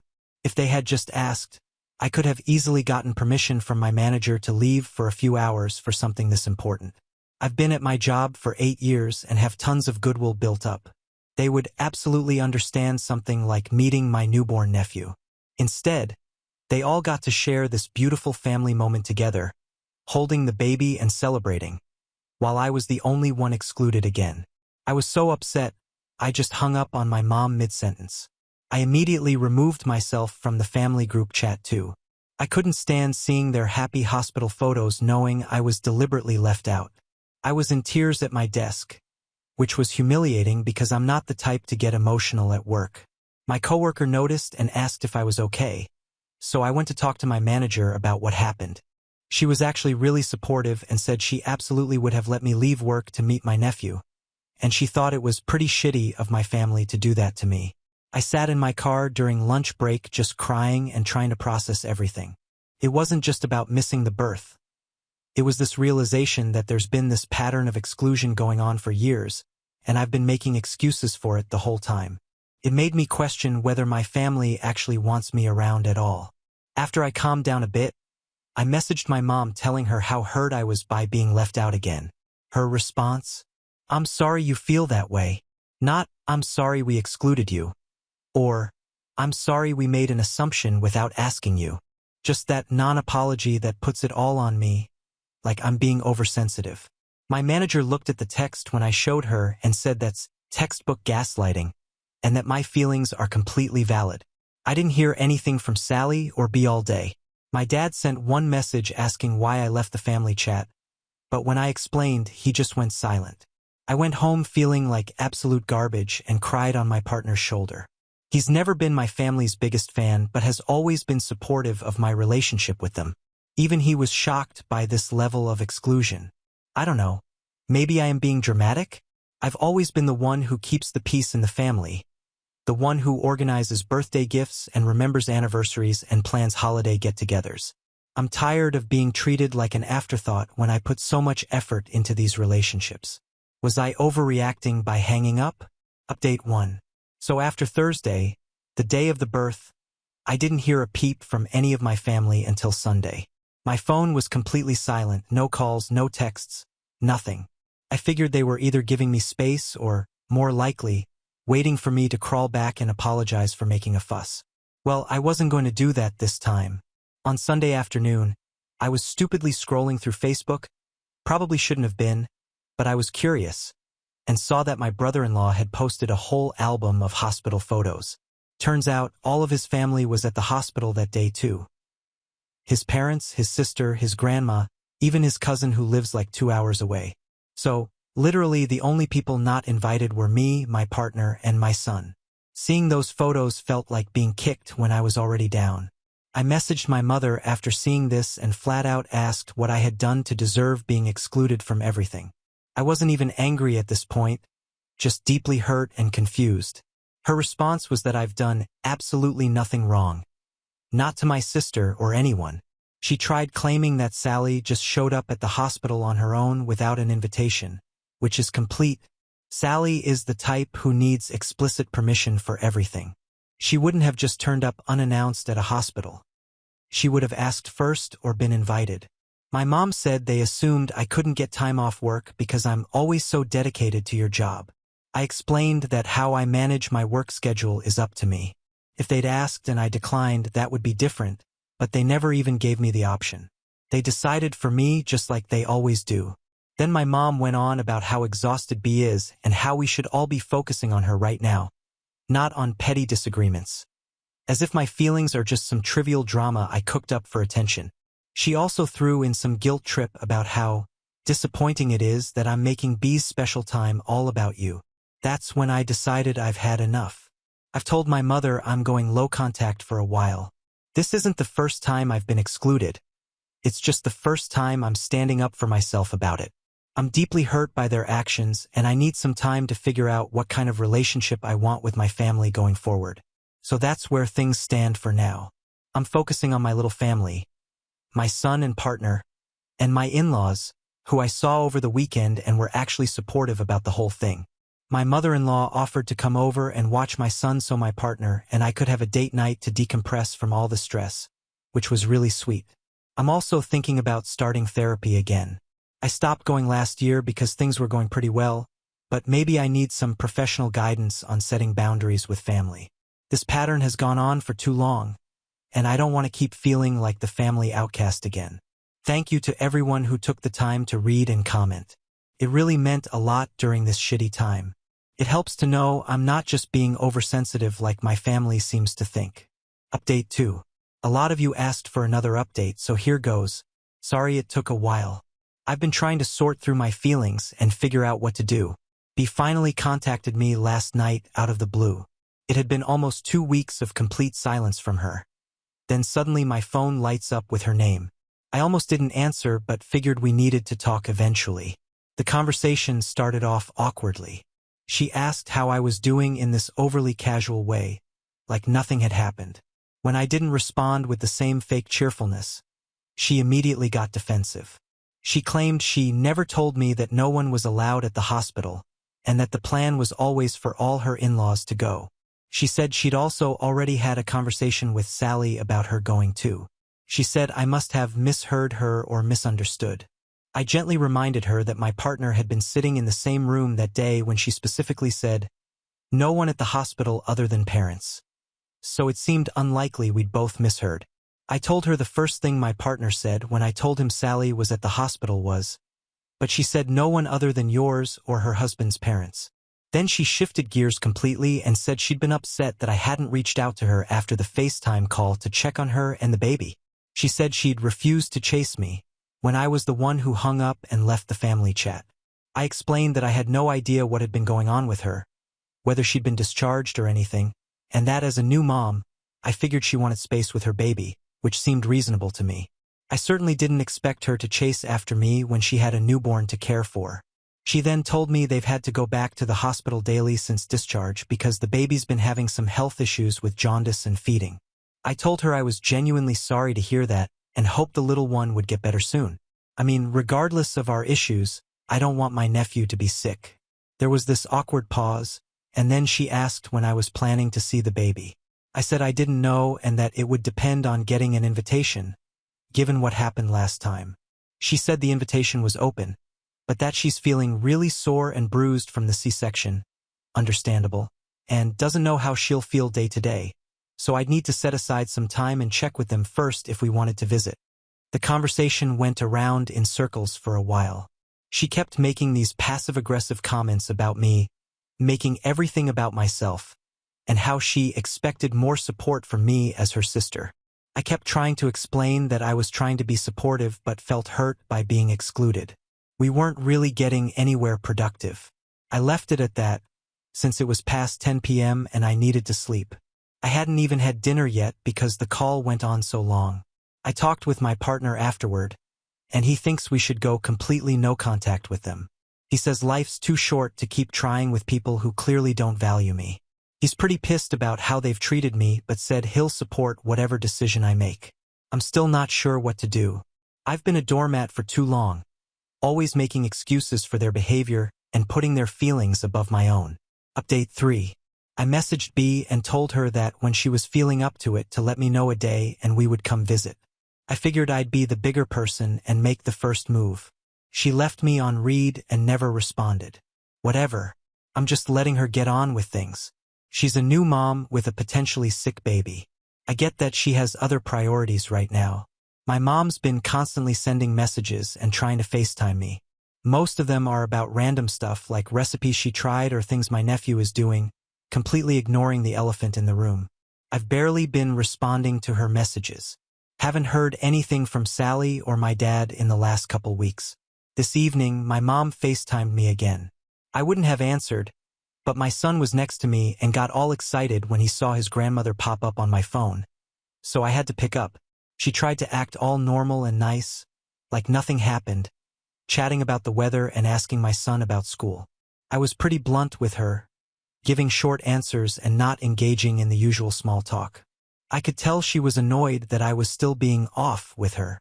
She made some comment about how I've always been one to hold grudges, which is rich coming from her. After the call, I messaged her, probably shouldn't have, but I did, and told her that until I got a proper face-to-face apology, this is how things were going to be between us. I said I wasn't asking for much, just an acknowledgement that they hurt me and a genuine apology. She messaged back saying she's apologized loads. She sent that, "I'm sorry you feel that way" non-apology and one message that did include the word sorry, buried in a bunch of other crap, and nothing face-to-face. I reminded her that she tried to gaslight me the first time and only attempted to apologize once over text. She FaceTimed me again and said she had not tried to gaslight me, that she was sorry that I felt that way, and you just let your feelings get the better of you. I told her again that, no, that's not an apology and that my feelings are valid. I'm not letting my feelings get the better of me. I'm having a normal human reaction to being repeatedly excluded and then dismissed. She then said she was sorry, turned on the waterworks, told me she couldn't do this anymore, and hung up. My mom has always used tears as a way to shut down conversations when they're not going her way. It worked when I was younger because I hated seeing her cry, but I'm too old for that manipulation now. So yeah, that's where things stand now. It's exhausting.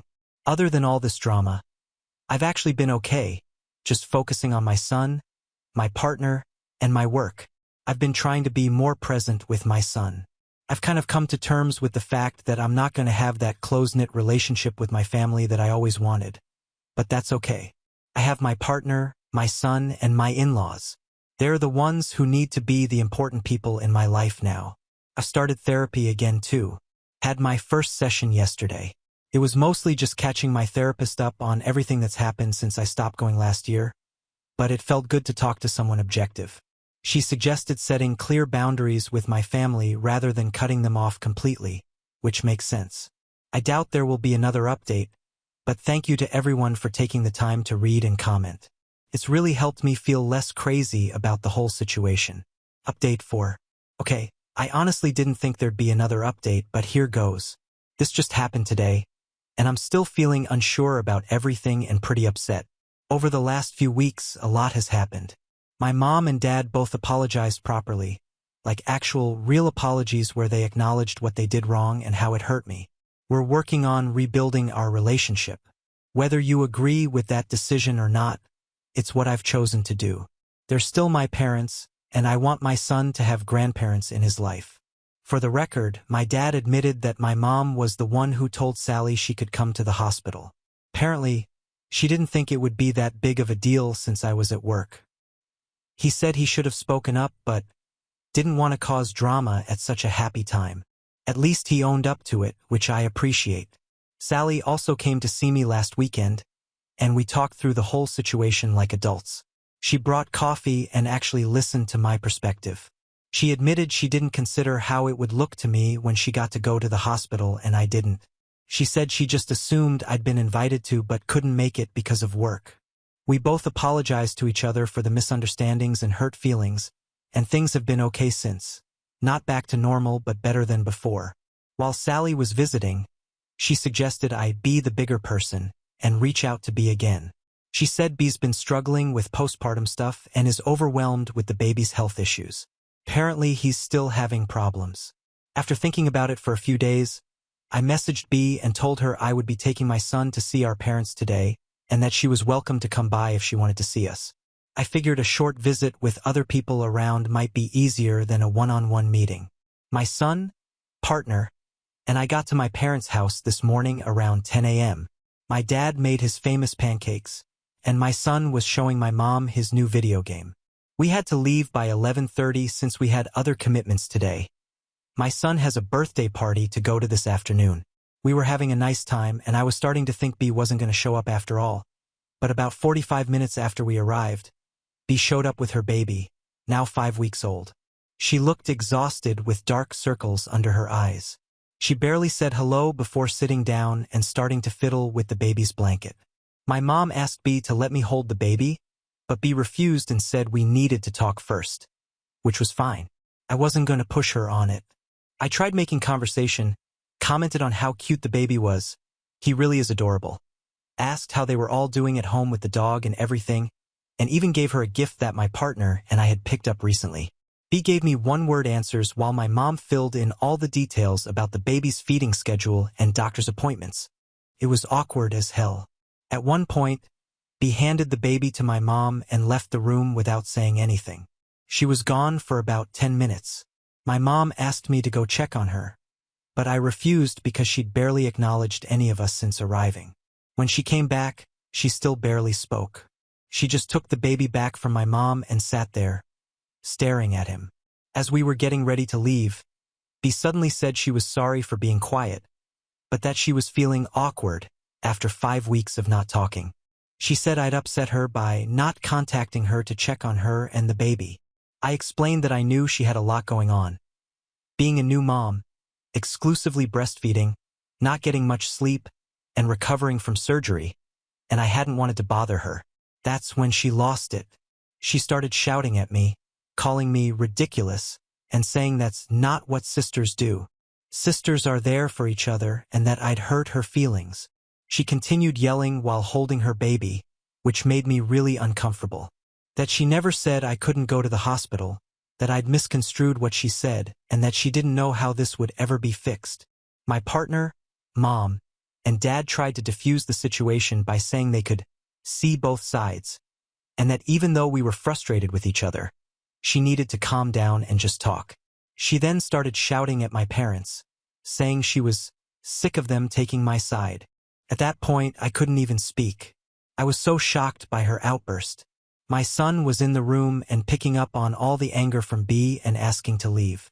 My son hates conflict and gets really anxious when adults argue. I told everyone we were going.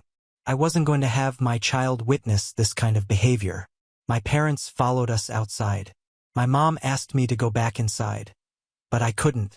The last thing I wanted was to get into an accident because I was upset. B came to the door with the baby and said she didn't want me to leave like this. I told her, tough.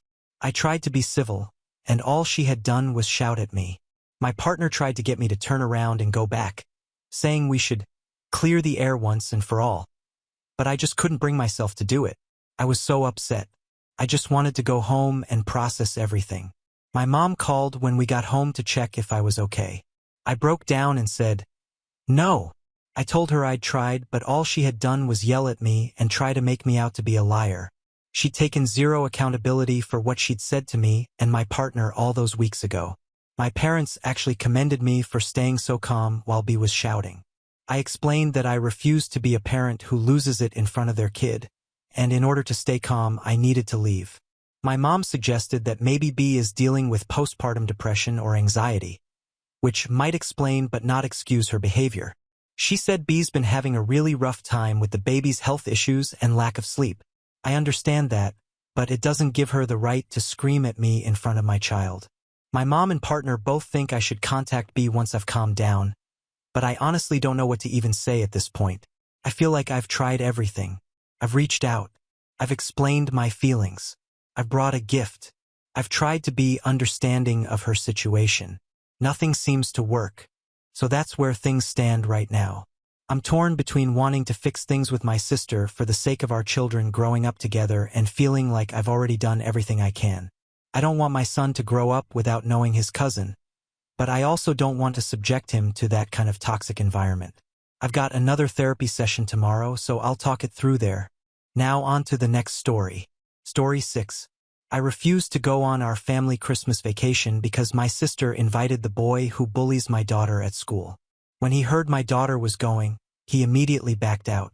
I never thought I'd be one of those people asking strangers to judge my family drama. But here we are. I, 43M, am really close with my family. Always have been. We're talking my siblings, their spouses, all the kids, my parents, the whole damn circus. There are 6 of us siblings total, and between us, we have 11 kids ranging from 8 to 18. My parents are in their 70s but still pretty active and involved in everyone's lives. Every year we go on this big family vacation around this time, staying somewhere for 2 weeks and coming back right before Christmas.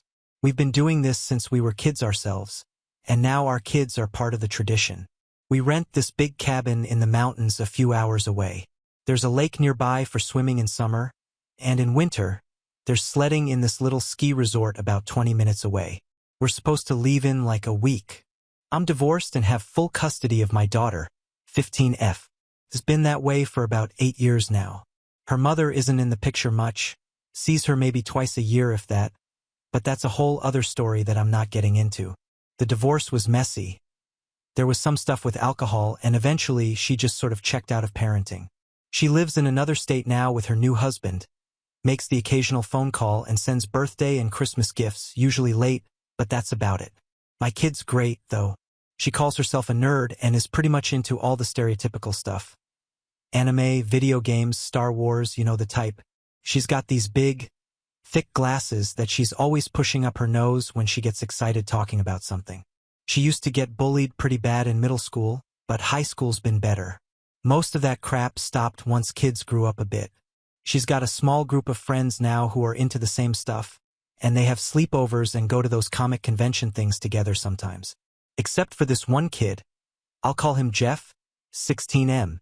He's my nephew's best friend, and honestly, my nephew can be a bit of a dick too sometimes, but that's teenage boys for you. My nephew is my sister Karen's son. Karen is the youngest of us siblings and has always been the most dramatic one. She was the baby of the family growing up, and I think she never really outgrew that.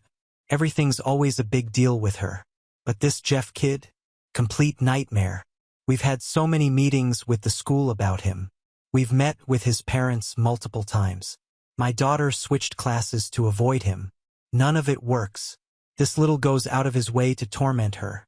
And it's not just regular bullying. My daughter says she can handle name-calling, which pisses me off that she even has to. But Jeff takes it way further. He pulls her hair, has ripped her clothes a couple of times, and destroys her stuff. I remember one time she came home with pen ink all over her backpack because he stabbed it repeatedly with a pen. Another time, all her notebooks had pages torn out. One time he stole her backpack and dumped it in a toilet in the boys' bathroom. They actually got into a physical fight last year, and both got suspended. My daughter's never been in trouble at school before that.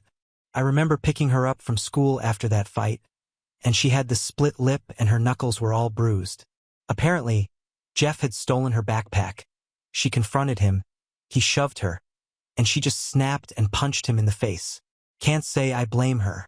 I was actually kind of proud of her for standing up for herself, though I didn't tell her that since I don't want to encourage fighting. The school made them both take Saturday detention for like a month. So yesterday, I was talking to my sister, nephew's mom, about trip plans, and she casually mentions needing to buy Jeff a winter coat. I was confused at first, then it hit me that she was planning to bring this kid on our family vacation. I kind of lost it, not going to lie. I told her right there that we weren't going if Jeff was coming. She immediately started in with the guilt trip, family tradition, don't break up the family. I cut her off and said I'd eat the cost of our portion, and it's not cheap. We split the rental fee between the siblings, plus food and everything else, but we're not going if Jeff is there. After going back and forth for a while, I finally just said, I'll only go if they disinvite Jeff. She got all quiet for a minute and then asked why I hated this kid so much. I was like, are you serious? Have you not been paying attention to how he treats my daughter? And she had the nerve to say that kids will be kids, and Emily, my daughter, needs to learn to get along with different types of people. I almost walked out right then, but instead, I just told her my decision was final. Here's where it gets complicated. We grew up with money. My parents did well and were always there for us. My dad had some business that did well. I don't really understand the details, but they were comfortable enough to send all 6 of us to college. My siblings and I are all doing pretty good financially too. I work, make decent money, and my ex pays child support, but it's not much anyway. We're comfortable. Jeff isn't so lucky. His home life is garbage, from what I can tell. His dad couldn't give less of a about him, and his mom is one of those people who thinks her kid can do no wrong. She actually had the nerve to call my daughter evil during one of our school meetings. The kid's got it rough at home, I get that. He lives in some crappy apartment complex on the edge of town. Jeff is on some kind of financial assistance at school, And my sister mentioned that she helps his family out sometimes with food and clothes and stuff. My sister kept making excuses for him. He didn't grow up with advantages like we did. And the one that really made me want to puke. Maybe he just has a crush on her. When I brought up the fight they had, she actually said, "I know, but Jeff needs this." I was like, "Needs what? To keep tormenting my kid?" And she got all huffy saying I was being insensitive. Apparently, she thinks he needs a break from his toxic home life. And yeah, that sucks for him, but why does that mean my daughter has to spend 2 weeks trapped in a house with the kid who's made her life hell? I told my sister my mind was made up and went home. Now my family is in complete chaos. My parents are calling and texting constantly, begging me to reconsider. Half my siblings think I'm right. Half think I should just suck it up. My sister Karen is telling everyone I'm being cruel to a disadvantaged kid. My daughter had a full-on panic attack when I told her Jeff might be coming. She started hyperventilating, and I had to sit with her for like an hour while she calmed down. She straight up told me she's not going if he's going, and I don't blame her. It's not like we never tried to help the kid. We've had so many talks with the school. I've met with both his parents separately. His dad just sat there looking bored the whole time, like he couldn't wait to leave. His mom kept interrupting to say how my daughter was probably exaggerating or outright lying. Hell, I even tried talking to Jeff directly once after the backpack incident. I saw him at a school event and pulled him aside, tried to have a man-to-man talk about respecting others and how his actions were hurting my daughter. He just stared at the floor the whole time and mumbled, "Whatever," when I was done. Nothing has worked, and now my daughter is supposed to spend her winter break with her tormentor, because my sister wants to play savior to this troubled kid. I feel like I'm going crazy here. My sister keeps sending these long texts about how I'm being selfish and that if I really cared about family, I would do this one thing. But my daughter is my family and my first priority. I don't think I'm being unreasonable here, but the amount of I'm getting from everyone is making me question myself. My brother thinks I should just go and keep my daughter away from Jeff during the trip, but the cabin isn't that big. There's no way to avoid each other completely for 2 weeks. It's got 6 bedrooms, a main living area, a kitchen, and a game room in the basement. That's it. My oldest sister suggested I have my daughter stay with her family's side of the cabin, but that's not a real solution. Why should my kid have to hide from this bully during what's supposed to be a fun family vacation? Last night, I got a call from my dad asking me to reconsider. He suggested maybe Jeff has changed, maybe he's matured. I asked him what evidence he had of that, and he admitted he was just hoping. He did say he understood where I was coming from though, which was nice to hear. At least someone in the family gets it. Maybe I am being in. Maybe there's some compromise I'm not seeing. I don't know. That's why I'm asking strangers on the internet, I guess. Am I the for refusing to go unless they disinvite this kid? Edit. Holy, I didn't expect this to blow up like this. I'm trying to read all the comments, but there's a lot, and this whole situation is still pretty overwhelming. I wanted to clarify some things since a lot of people are calling me incompetent or a bad dad, which hurts, not gonna lie. You're only seeing a small part of a complicated situation. About the clothes ripping, there were only 2 incidents where he ripped clothes she was wearing. Once in PE when she was running and he grabbed her shirt collar from behind and it ripped. Another time he grabbed her sleeve in the hall, tripped, and it tore. The school wrote both off as horseplay gone wrong and made his parents replace the uniforms. I should have been clearer about that. There were other times he tried to snatch her jacket from her hands and they fought over it until it ripped, and one time, which I consider sexual assault, he cut a piece off her skirt without her knowing. The other property destruction was him breaking her pens, stealing her lunches, writing on her jackets and shoes with Sharpie, wiping his nose on her stuff, and the backpack toilet incident. The hair pulling isn't as violent as some comments are making it sound. He yanks her hair when walking past in the hall or pulls it to get her attention in class. Still completely unacceptable, but my daughter described it more as annoying than painful. I'm not downplaying anything she tells me, but I felt like I should clarify since some comments made it sound way more violent than what's happening. As for my nephew, he seems uncomfortable with how Jeff treats my daughter, but doesn't really do anything about it. I give him for it when I can, but he's a teenager and standing up to friends is hard. As his uncle, I can only push so much. His parents need to be the ones setting boundaries there. My nephew is generally a good kid, just makes dumb choices sometimes like all teenagers do. He's gotten better about calling Jeff out when he's being N, but they've been friends since elementary school, so it's complicated for him. I've actually been in contact with a lawyer about some of this stuff, so I'm trying not to share too much detail that might affect anything legal. I just want to protect my kid. The lawyer basically said we could potentially get a restraining order, but it's complicated because they go to the same school. We've been documenting everything though. Someone asked about involving the school more aggressively. Trust me, we've tried. They give Jeff detention sometimes, but nothing really changes. The principal basically told me that since Jeff has home issues, they're trying to be supportive rather than punitive. Whatever that means. I've gone up the chain to the superintendent but got nowhere. They keep saying they're handling it appropriately but won't give details because of student privacy laws. I didn't mention this before, but my sister has been weirdly involved with Jeff's family for about a year now. She volunteers at this community center program that helps low-income families, and that's how she met Jeff's mom. She's been helping them with rides, getting them groceries sometimes, that kind of thing. I think she sees herself as some kind of savior for this family. I get wanting to help people, but it seems like she's crossing boundaries here. Also, someone asked why Jeff would even want to come on a trip where my daughter would be. According to my sister, he doesn't know my daughter will be there. He just knows it's a family trip to a cabin, and he's excited about it because he's never been on a real vacation before. That makes me feel kind of bad for him, but still not enough to subject my daughter to 2 weeks with him. I'll try to answer other questions, but this got way bigger than I expected. Thanks to everyone offering advice and support. Update 1. Hi everyone. I figured I'd update since so many people commented. So the night before last, my family had this big meeting at my sister's house to talk everything through. I went in with an attitude, not going to lie. I knew I wasn't changing my mind, but my daughter really wants to go on this trip, so I showed up. My sister lives in this fancy subdivision with those houses that all look exactly the same. I got lost trying to find her place even though I've been there like a dozen times. When I finally found it, everyone's cars were already there, so I was the last one to arrive. Great start. The weather was crappy too, raining and cold. I sat in the car for a few minutes dreading the whole thing. My daughter waited in the car with me, asking if I was okay. I told her I was fine, just mentally preparing for the drama.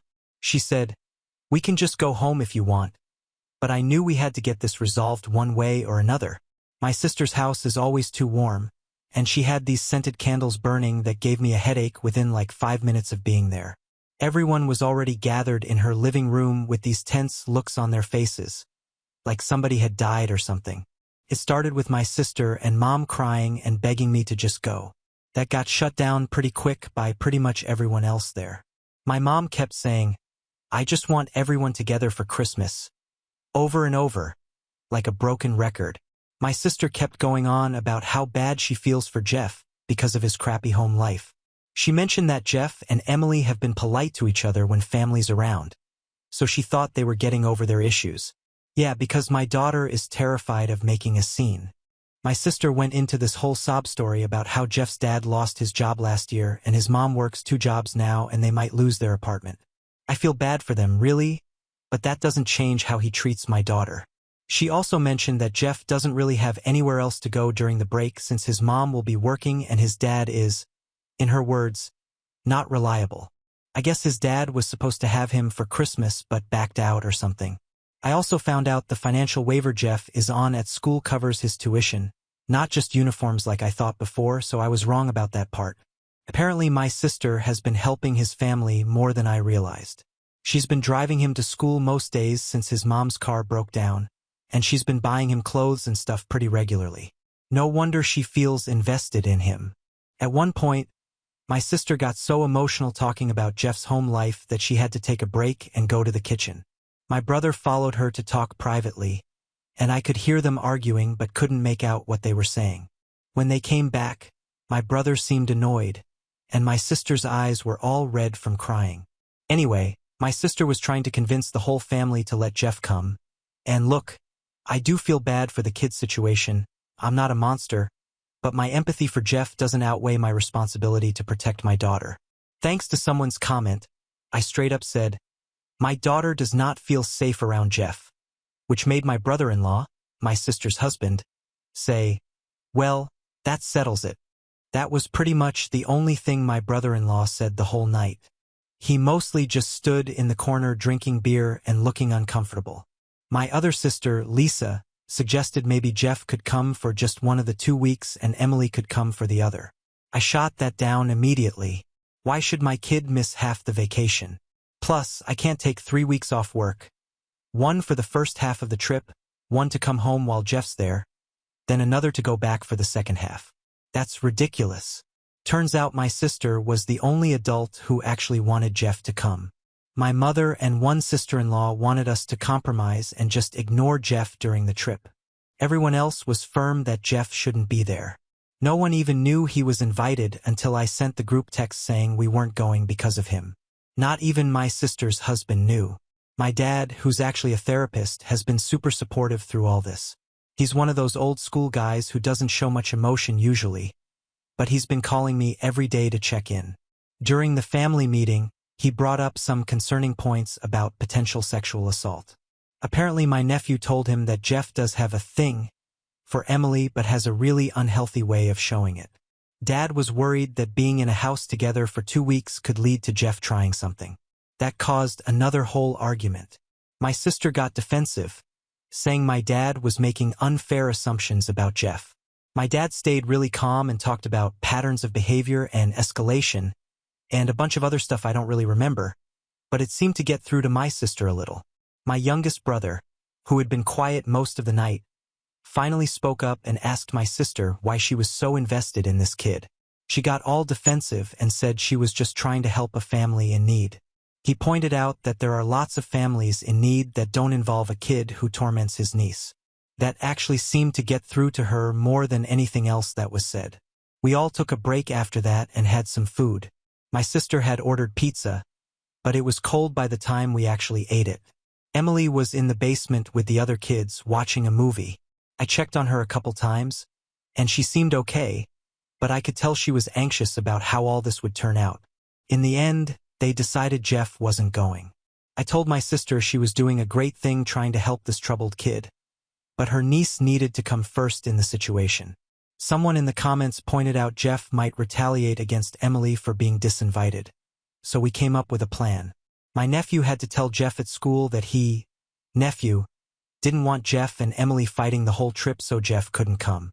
I thought it was a stupid plan, but as long as Emily wasn't blamed, I didn't care. We left that night with everyone hugging. My sister apologized, though I'm still pretty annoyed with her for trying to be this kid's savior at my daughter's expense. We'll have that conversation eventually. My mom also apologized to Emily, saying she didn't mean to seem like she was okay with subjecting her to Jeff. She just wanted us all together. Still frustrated with her too. But whatever. We went to get ice cream after the meeting even though it was like 30 degrees outside. Emily got her usual mint chocolate chip and talked the whole way home about how excited she was for the trip. It was the happiest I'd seen her in a while. I told Emily not to get too excited because I still half expected my sister to try sneaking him along. Meanwhile, I talked to my lawyer friend who advised me not to go if Jeff was going and to avoid talking to him or his parents directly. No problem there, I wasn't planning on it anyway. I also had a long talk with my brother-in-law who said he was really disappointed in my sister over all this. Not my business really, but good to know he's still in Emily's corner. He mentioned that my sister has gotten really involved with Jeff's family over the past year, even helping his mom find a better job. I get wanting to help, but it feels like she's crossing boundaries. Wednesday was pretty quiet. My sister texted to ask if Emily still had that allergy to strawberries. She doesn't. That was years ago, and I took that as a good sign that she was planning for us to be there. I spent most of the day at work dealing with end-of-year stuff. It's always hectic this time of year. I got to give my nephew some credit. He took it well even though he was disappointed. He knows what Jeff does is wrong, but teenagers don't want to lose friends, I guess. He texted Emily to apologize for the whole situation, which was nice of him. They're not super close, but they get along okay usually. They're only a year apart but have totally different interests. He's into sports and she's into all her nerdy stuff, but they can usually find some common ground with video games or movies. Then last night, Emily shows me a text from my nephew that just said, "So Jeff backed out Lao with no explanation." I called my sister to figure out what happened, and she seemed confused too. Get this, Jeff didn't even know Emily was going on the trip. When my nephew started to tell him he couldn't come, he just said Emily is going to be there, and Jeff immediately said he couldn't go. Nephew said Jeff got weird about it and seemed disappointed but backed out immediately. My sister was kind of bummed because she'd already bought Jeff a new winter coat and some other stuff for the trip. I offered to reimburse her, but she said she'd just give it to him anyway since he needs it. She did mention that she called Jeff's mom to ask why he suddenly didn't want to go, and his mom said something about him feeling uncomfortable around Emily because of their history, whatever that means. Maybe he finally realizes he's been in. Doubtful, but I can hope. So that was odd but a relief, I guess. That's really it. Thanks again for all the advice.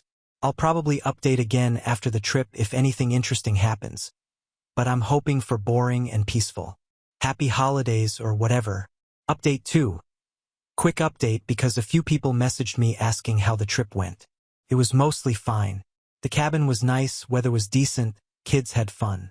My sister and I are still a bit weird around each other, but we're working on it. Emily had a great time, especially hanging out with her cousins and building this massive snow fort that the younger kids loved. The drive up was long. Took almost 6 hours because there was an accident on the highway that had traffic backed up for miles. Emily slept most of the way and I listened to podcasts. When we got there, most of the family had already arrived and settled in. My sister gave Emily a hug and acted like nothing had happened, which was fine by me, better than rehashing the whole thing. The cabin was the same as always, a little rundown but cozy. Emily got to share a room with her 2 girl cousins, which she was excited about. They stayed up late giggling and talking the first few nights. I bunked with my brother in one of the smaller rooms. He snores like a chainsaw, but I came prepared with earplugs. We did all the usual stuff: sledding, board games, movie nights. My dad made his famous chili one night. My mom baked cookies with the kids. One strange thing though. Jeff's mom kept texting my sister during the trip, asking for updates and sending pictures of what Jeff was doing at home. It was weird. My sister seemed annoyed by it but kept responding anyway. At one point, she mentioned that Jeff's mom wanted to know if he could come for the second week, and my sister shut that down right away, so I guess that's progress. There was one night where my sister had a bit too much wine and started crying about how she just wanted to help Jeff and his family. My other sister took her outside to talk, and they were out there for like an hour. When they came back, my sister seemed better and she didn't bring up Jeff again for the rest of the trip. My nephew was fine the whole time, though he did mention that things would be awkward with Jeff at school now. I told him that sometimes doing the right thing isn't easy, and he seemed to get it. We got home yesterday and Emily's already asking about next year's trip. So overall I'd say it worked out. Edit. Sorry for another update, but I just had to share this. The school called me yesterday. Apparently, Jeff got caught vandalizing Emily's locker. He wrote some nasty stuff on it with permanent marker. When confronted, he admitted he was mad about the trip situation. So much for that progress I mentioned. The school is suspending him for a week, and I'm meeting with the principal after the holidays to discuss more permanent solutions. Emily is upset but handling it better than I expected.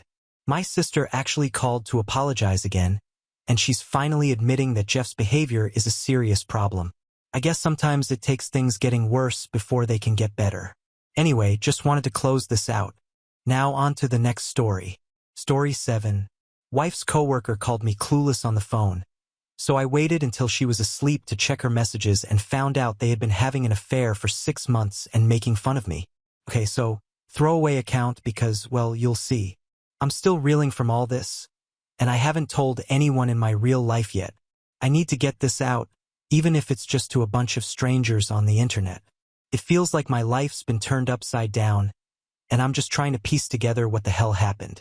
It's probably going to be a mess, so apologies in advance if I ramble. But I need to get all of this off my chest, like, right now. My wife, Claire, fake name, and I have been married for 6 years. No kids yet, but we always talked about it. It was always on the horizon, you know? Just around the corner, we'd say. But we kept pushing it back. First, it was the house. We wanted to get settled in our new place. Then, it was our jobs, wanting to feel secure in our careers. Then, it was the money, saving up a bit more of a cushion. Looking back, I realized the perfect time was never going to come. Maybe I was the only one who really wanted kids, and she was just going along with it. I don't know. Maybe I'm just being paranoid now, but honestly, she's given me zero reason to trust anything she says anymore. Like, I can't believe anything coming out of her mouth. Claire works in sales, and a huge part of her job is socializing and networking. She's always going to these lunches, cocktail parties, industry events, you name it. She says it's crucial for building social capital, which, I'll be honest, I still don't fully understand. Apparently, it's a big deal in her department. Most of these things were employees only, but sometimes partners were invited and I'd tag along. Honestly, it felt like one big excuse to get hammered on the company dime, but what do I know? Let me tell you, I hated those things. It was just a bunch of people in suits pretending to like each other for a few hours, then sneaking off to talk business in hushed tones.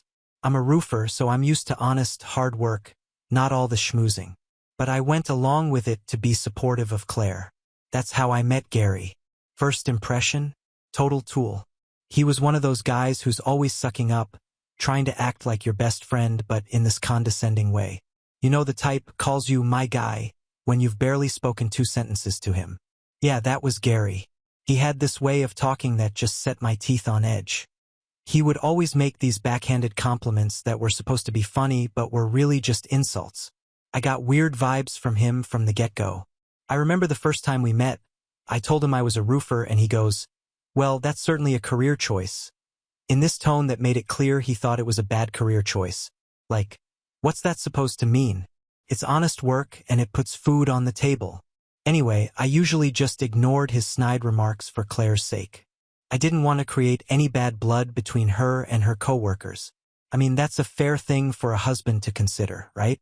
But then, about a month ago, at another one of these corporate shindigs, he said something that I just couldn't let slide.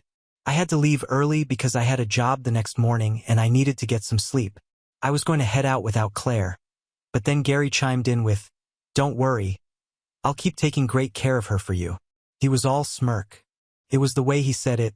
It was dripping with this smugness, like he had some inside joke with my wife that I wasn't in on. And the worst part? Claire's reaction. She called him an idiot, but it was in this playful, flirty way. She was all blushing and giggling, like she was enjoying the attention. Immediately, the whole work-wife/work-husband thing popped into my head, and I was not okay with that. Not at all. In that moment, all the pretense of being the polite, supportive husband went out the window. I told him point blank that Claire was coming home with me. It wasn't what we'd agreed on, and she started to argue. But I think she saw the look in my eyes because she just shut it down, said her goodbyes, and left with me. The whole vibe was so off. The car ride home was brutal. We didn't speak for the longest time, and when we finally did, it exploded into this massive argument. She accused me of overreacting to a harmless comment. I told her that I didn't give a damn about Gary's comment because I knew he was a tool, but that her reaction, batting her eyelashes at another man right in front of me, was completely disrespectful. It made me wonder what the hell she got up to when I wasn't around. Felt like she was flaunting it in my face. She completely ignored that part and just kept harping on about how I was rude to her coworker. We went around and around in circles, getting nowhere.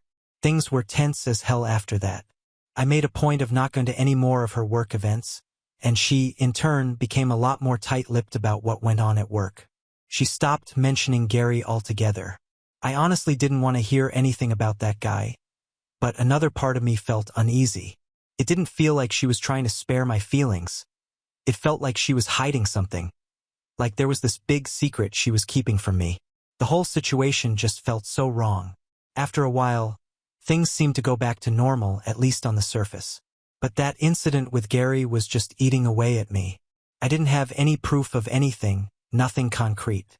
Honestly, I mostly just suspected she had a crush on him, or maybe it was a bit of mutual flirting. But that didn't stop me from losing trust in her. Every time she said she had to work late, I'd picture her and Gary together, laughing, flirting, maybe more. It was driving me crazy, this uncertainty, this constant nagging doubt. So yeah, I started keeping tabs on her. She hated it, but I started calling her more often when she was out at these work things. Most of the time, things seemed to check out. She'd answer the phone sounding annoyed, and I'd hear the typical office party chatter in the background. But then one day, I heard something that just confirmed all my worst fears. She was out for drinks with some clients they were trying to butter up, the usual deal. I called her, and I heard the usual background noise, but then I heard him. Gary's voice loud and clear. He's calling again. It's unbelievable how clueless he is. She hung up immediately, but it was too late. I'd heard it. Felt like I just walked in on them in bed together. I was furious, beyond furious. The disrespect was so much deeper than I'd even imagined. Not only was she sleeping with this guy, but she'd had the nerve to flirt with him right in front of me, and they'd been making fun of me behind my back, calling me clueless. My first instinct was to drive right down there and punch that smug look off his face. I'm a pretty big guy, and well, let's just say he's not exactly built for a fight. I knew I could take him. He wouldn't be laughing about me being a roofer then, that's for sure. But I forced myself to cool down. I was so angry that I wasn't even sure Claire would be safe after I dealt with Gary, and I didn't want to do anything stupid, anything I'd regret. So I waited at home, just stewing in my anger, replaying that phone call over and over in my head. I felt like I was going to explode. And then it hit me. They thought I was clueless, right? Then I'd play clueless. So this was my plan. When she got home, I'd pretend I hadn't heard a thing. Then, when she was asleep, I'd go through her phone and get all the evidence I needed. This was definitely heading to divorce, and I needed proof to make sure things went my way. But it wasn't just about the divorce. I wanted to make Gary pay. I needed to get my hands on solid proof and make him regret what he'd done to me. I wanted him to feel the same pain I was feeling. Claire came home that night acting guilty as hell. She got back much earlier than usual, like she'd rushed home to do damage control. She called out my name in this cautious way, like she was afraid I'd be mad at her. And I was, of course, but I pretended not to be. I just asked her how the party was, how the business went, all casual-like. She answered in this unsure voice, and within 5 minutes she seemed convinced that I hadn't heard Gary. Oh, she'd find out soon enough. For the rest of the night, I played the part of the trusting husband. We had dinner, watched some TV, but every time she glanced at her phone, I felt that anger bubbling up inside me again. I remember thinking it would actually work out in my favor if she texted him something incriminating that night. I wanted her to, in a way, so I'd have even more ammunition. It sucks to be right sometimes. When she finally went to bed, I waited until I could hear that soft, even breathing that meant she was asleep. Even then, I gave it another 15 minutes just to be sure she was really out. Then I went for her phone. My hands were shaking. I'm not going to lie. I'm not an easy guy to scare, but my heart was pounding out of my chest as I navigated to her messages. The future of my entire relationship, my whole life really hinged on what I was about to find in there. And what I found, it floored me. Right from the very first message, I was completely shocked but not surprised, if that makes sense. I was right that she'd been texting him that night. She was telling him how relieved she was that I hadn't overheard him, and then they were making fun of me, mocking me for being so stupid, so oblivious to their little secret. But there was so much more. They'd been having an affair for 6 months. 6 months. Hotel rooms, dates. It seemed like most of it had been happening on nights when she had work events where I wasn't required. I made sure to text everything to myself. It wasn't easy going through all those messages, not just because there were so many of them, but because the content was just disgusting. The pet names, the inside jokes, the explicit details. It made me sick to my stomach. The anger was creeping back in, stronger than ever. I was done pretending. I couldn't take it anymore. This was so much worse than I ever could have imagined. I shook her awake, roughly. I didn't hurt her, but she was startled, afraid. She started to say something, but I cut her off and asked her if she had anything to say for herself. She was groggy and confused at first, but she sobered up real quick when she saw that I had her messages open on her phone. Her face went white as a sheet, and you know what the first thing she did was? She went on the defensive. Apparently, I was the bad guy for going through her phone behind my back. She claimed I didn't have the right to do that I couldn't possibly understand things without the proper context. I was actually shocked at how much she seemed to believe her own BS. It was like she was living in some alternate reality. I couldn't stand to hear another word of it, so I ignored her and told her that I'd heard Gary's remark. I quoted how they made fun of me for being clueless and pointed out that I'd had my suspicions about them for a long time. I told her I had more than enough reason to go through her phone. She didn't have an immediate response to that. She just stared at me, speechless, with this look of horror on her face. After a minute of silence, she started to get all misty-eyed and begged me to hear her out. And that's when she started playing the victim. She claimed that Gary had threatened to get her fired if she didn't go out with him, and that things had just escalated from there. According to her, it had all been to save her job. She was trying to paint herself as this helpless victim forced into the situation. I didn't believe her for a second. Not 1 second. The messages made it pretty clear that the whole thing had started with flirting, and most of it had come from her at first. I told her that I wasn't standing for betrayal, that we were over and that I'd be filing for divorce first thing in the morning. This was non-negotiable. There was no coming back from this. And that's when the waterworks really started. She begged me not to throw away our marriage over a mistake. She insisted that she loved me, that we could still fix things. I laughed in her face. 6 months of sneaking around behind my back, betraying me, mocking me with another man? That's not a mistake, that's a choice, a conscious, deliberate choice. And now she wanted to patch things up because she got caught? What a joke. An absolute joke. I told her to save the theatrics for someone who cared. I wasn't interested. She spent the rest of the night begging me to reconsider, alternating between pleading and accusing. When she got tired of me stonewalling her, she eventually cried herself to sleep. I was out of the house before she even woke up the next morning. I couldn't stand to be in the same room with her anymore.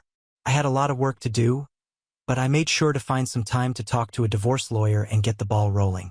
I'm still messed up over all of this, obviously. It's like my whole life has been turned upside down. But getting started with the divorce, that made me feel like I had some control back, like I was taking back my life. I can't wait to be free of Claire, but I'm also looking forward to making Gary pay for what he did. I wanted him to suffer. Update. Okay, so I'm back, and I'm happy to report that I got back at both of them in the end. The hardest part was honestly the way I wanted to strike back at Gary immediately, but my lawyer thankfully talked some sense into me. He told me I'd be putting my case at risk if I did anything rash. He said he was aiming to get me little to no alimony, and the best way to do that was if Claire still had a job. And there was a good chance she'd lose her job if her and Gary's affair became public knowledge at their workplace. It made sense legally speaking, but it killed me to have to wait. It was tough, but I agreed to hold back. I won't bore you with all the nitty-gritty divorce details. Let's just say it was a divorce. Not fun, a lot of hard feelings all around. But the real miracle was that Claire didn't get any alimony from me. She had a good job after all. At least she did for now. Once the dust from the divorce had settled, I got to work on the next part of the plan. It was Gary's turn. I'd had all the screenshots ready for weeks, just waiting for this moment. You see, Gary was a married man with 2 kids. I'd always known he was married. I'd even met his wife, Amy, a few times at those awful work events. But finding out he had kids, that really disgusted me. He never stopped to think about them, about the damage this affair would do to his own family. I couldn't believe how selfish he was. He'd ruined 2 families with his actions, all for what? A few cheap thrills? He hadn't thought for a second about what this would do to his kids. I felt bad for the kids and for Amy, but I still had to go through with my plan. It was better for them to find out who their father really was sooner rather than later. And there was no way in hell I was letting Gary get away with this scot-free. He had to face the consequences of his actions. It was easy enough to find Amy's Facebook profile. The rest was even easier, although I'd been living this moment in my head almost daily for the past few months. And let me tell you, it was just as sweet as I'd imagined. I started off by introducing myself, reminding her that we'd met a few times at work functions. I didn't bother waiting for her to reply. I explained that our spouses had both lied to us and carried on an affair together for over half a year. I told her that it was only fair for her to know the truth so she could make her own decision about what to do. I let her know that my marriage had ended because of this, that I was already divorced. I wanted her to know the full extent of the damage. In less than an hour, she replied, asking if this was all true. She said she'd heard about my divorce, but she'd never heard anything about her husband being involved. I'd expected her to attack me or to insist that I was lying, trying to destroy her marriage or something. Instead, she was just asking me, almost pleadingly, to confirm that I was telling the truth. It was heartbreaking, honestly, so I did. I sent over all the screenshots I'd taken of their conversations. Everything. The flirting, the planning, the I love yous, the hotel arrangements, the crude jokes about me, all of it. I even sent over censored versions of the pictures they'd sent each other. I figured she deserved to know the full extent of their depravity. She didn't reply for quite a while, and I didn't blame her. There was a lot to go through there, and not just in terms of quantity. It was heavy stuff to read, even for me, and I'd already been through it once. I remembered how bad I'd felt when I first saw those messages. I couldn't even imagine what she was going through. I felt bad for her, truly, but I didn't regret what I'd done. Not for a second. We both deserved to be with people who respected us, who returned the love we offered. We both deserved better than to be lied to and cheated on. I didn't hear back from her until the next morning. She told me she had confronted Gary with the messages, and they'd had a huge fight, the fight of the century apparently. She'd kicked him out of the house and was seriously considering divorce. She was devastated, heartbroken, and furious all at the same time. I felt a bit of sick satisfaction when I recommended my divorce lawyer to her. He'd helped me get a fair deal out of my divorce, and it felt like a nice little way to stick it to Gary, one last twist of the knife. We didn't keep in touch much after that, but I heard the rest of the story from, of all people, my ex-wife. You can't make this stuff up. She called me the same day, absolutely furious. She called me petty and insecure for ruining Gary's relationship. I was a bit surprised at first that she would call me to defend the man she cheated on me with, but honestly, at that point, nothing she did could surprise me anymore. I just told her that I couldn't sympathize with cheaters, unlike her. Her angry sputtering made the whole thing worth it. I'm not going to lie. It was music to my ears. It only got better when she accused me of ruining his life. It turned out that Gary wasn't just losing his marriage. He was losing his job too. Claire was close to tears as she told me that Amy had reported him to their company's HR department. Apparently, the company had a strict no fraternization policy, and they'd launched an investigation immediately. There was a good chance that both he and Claire were going to be fired any day now. Karma's isn't it? She started going on about how she couldn't handle the stigma, how people were whispering about her at work, how some of her coworkers were being cold to her, and how she was certain some of the clients had heard about the affair. She was seriously considering just giving up and resigning. She asked me, pretty sarcastically, if I was happy now, like she was the victim in all of this. I told her, completely seriously, that it wasn't my problem anymore. I was kind of pissed to hear her whining and making herself out to be the victim when I was the one who had been mocked, lied to, and betrayed. Suddenly, I wasn't enjoying hearing about how she'd ruined her life. I just wanted nothing to do with her anymore. I said, "At least you can still have each other," and ended the call. It was the last time we spoke. And it turns out they didn't still have each other. I heard from Amy later on that Gary had skipped town after the divorce. He'd lost his marriage, his job, his kids, and his reputation. He was persona non grata. I wish I could have seen the look on his smug face when it all came crashing down around him. I bet he wasn't calling anyone clueless anymore. But that's enough about them. They're not worth any more of my time or energy. I'm moving on with my life. I still have my pride, my business, and my dignity, and I'm going to keep building up my life without her. In the end, Gary and Claire were the ones who lost everything. They both thought they could play games, fool around with other people's lives, and just walk away unscathed. They thought they were so clever, so untouchable. Well, they learned their lesson the hard way. So yeah, that's my story. It's messy, it's painful, but it's real. And if there's one thing I've learned from all of this, it's that honesty and integrity still matter, and that karma, well, she's always watching, always. Thanks for listening to me vent, internet strangers. It means more than you know. Now, if you'll excuse me, I have a life to rebuild, and for the first time in a long time, I'm actually looking forward to it. Now on to the next story. Story 8. My dad blamed me for ruining his marriage before I was even born, so he refused to walk me down the aisle because he wanted to be with his real daughter during the wedding. My mom and dad had my sister, Emily, when they were quite young, which meant she pretty much grew up alongside them in a way. For the longest time, it was just the three of them, almost like a little team. Since both of my parents have always been highly career-driven, they instilled that same ambition in Emily from an early age. The three of them seemed to share a sort of mutual focus on success, always striving for more in their careers and making the most of life. But with that kind of focus comes its own set of challenges, and things weren't always as smooth as they might have seemed on the outside. Before I came into the picture, things started to get tough between my parents. Both of them were so absorbed in their work that it began to take a toll on their relationship. My dad, for some reason, started to suspect that my mom might have been having an affair. At the time, they had stopped going on date nights or spending quality time together, so I guess my dad's insecurities just got the better of him. In reality, my mom wasn't seeing anyone else. She was just swamped with work, balancing her demanding job with the responsibility of taking care of Emily and managing the household. The weight of all that must have been exhausting for her. It's no surprise that things between them became strained under all that pressure. One day, my mom collapsed out of nowhere in her office. People assumed it might have been due to extreme work stress. However, when she was rushed to the hospital, the doctors discovered that she was 3 months pregnant with me.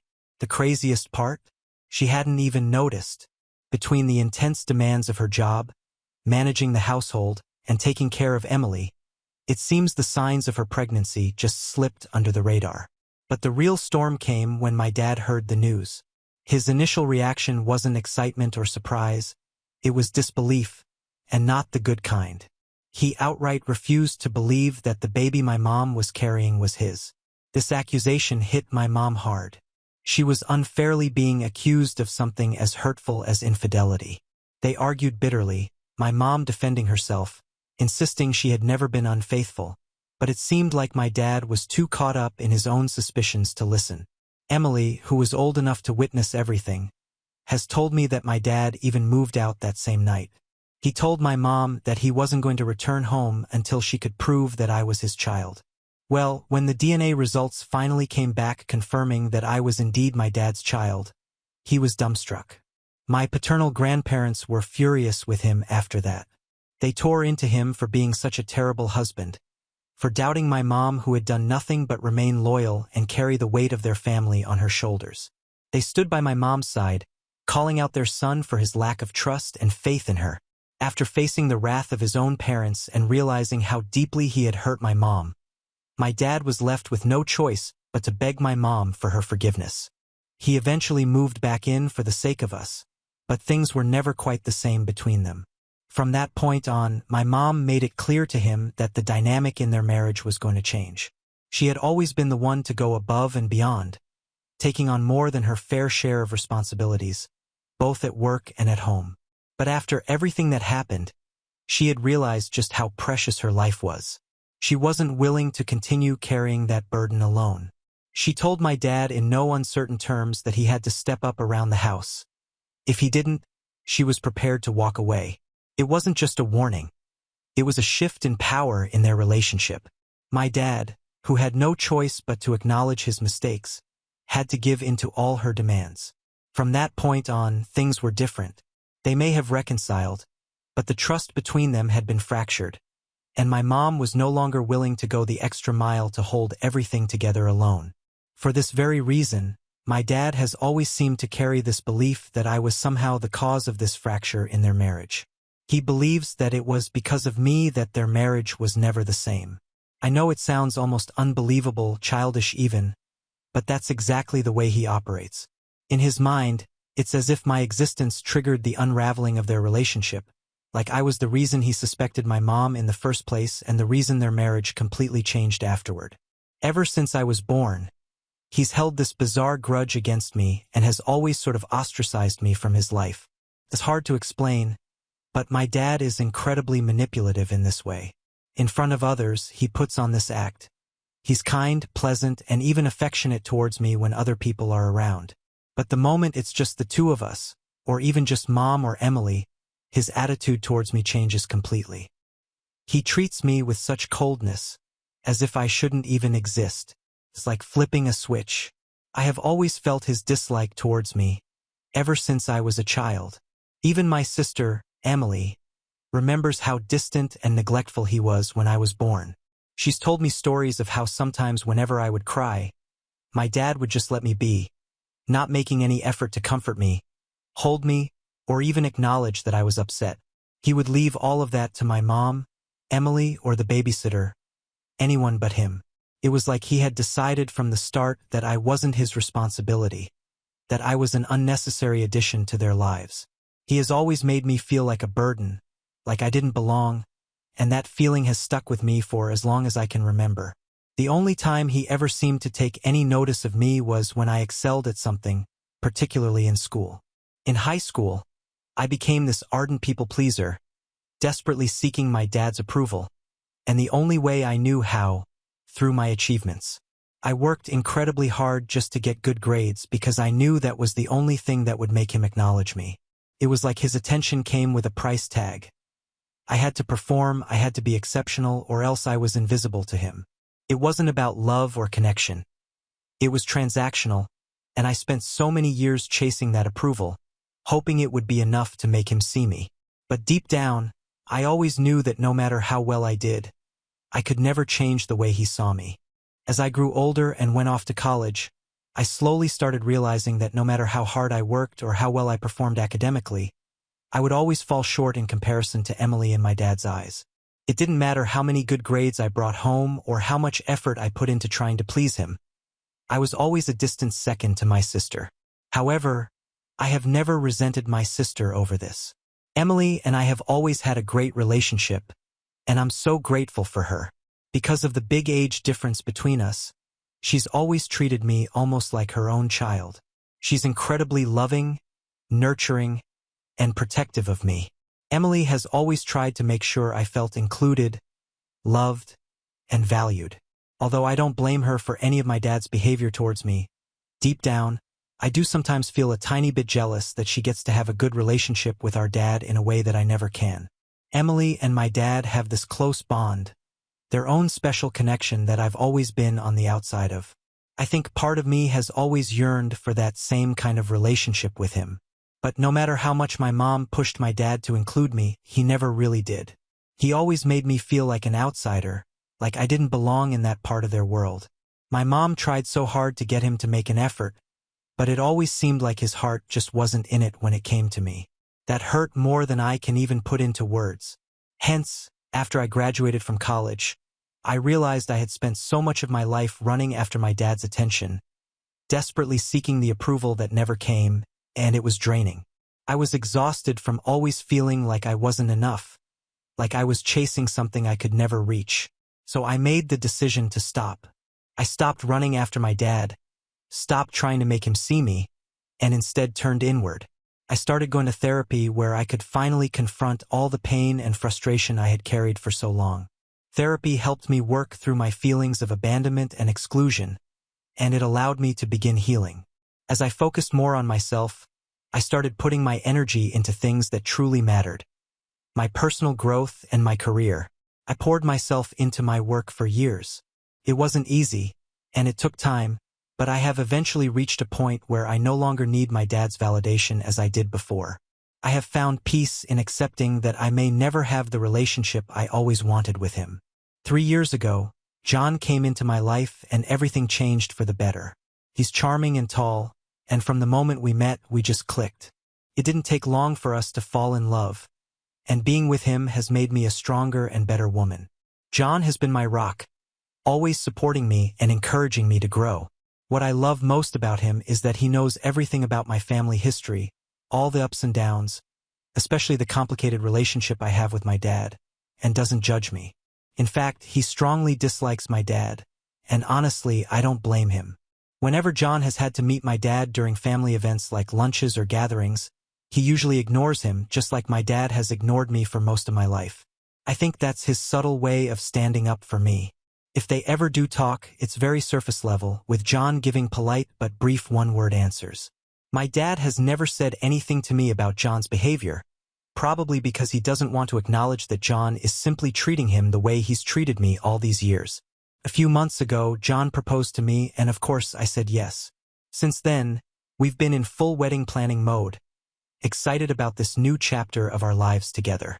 Both John and I have great jobs, and we've always been on the same page about remaining child-free.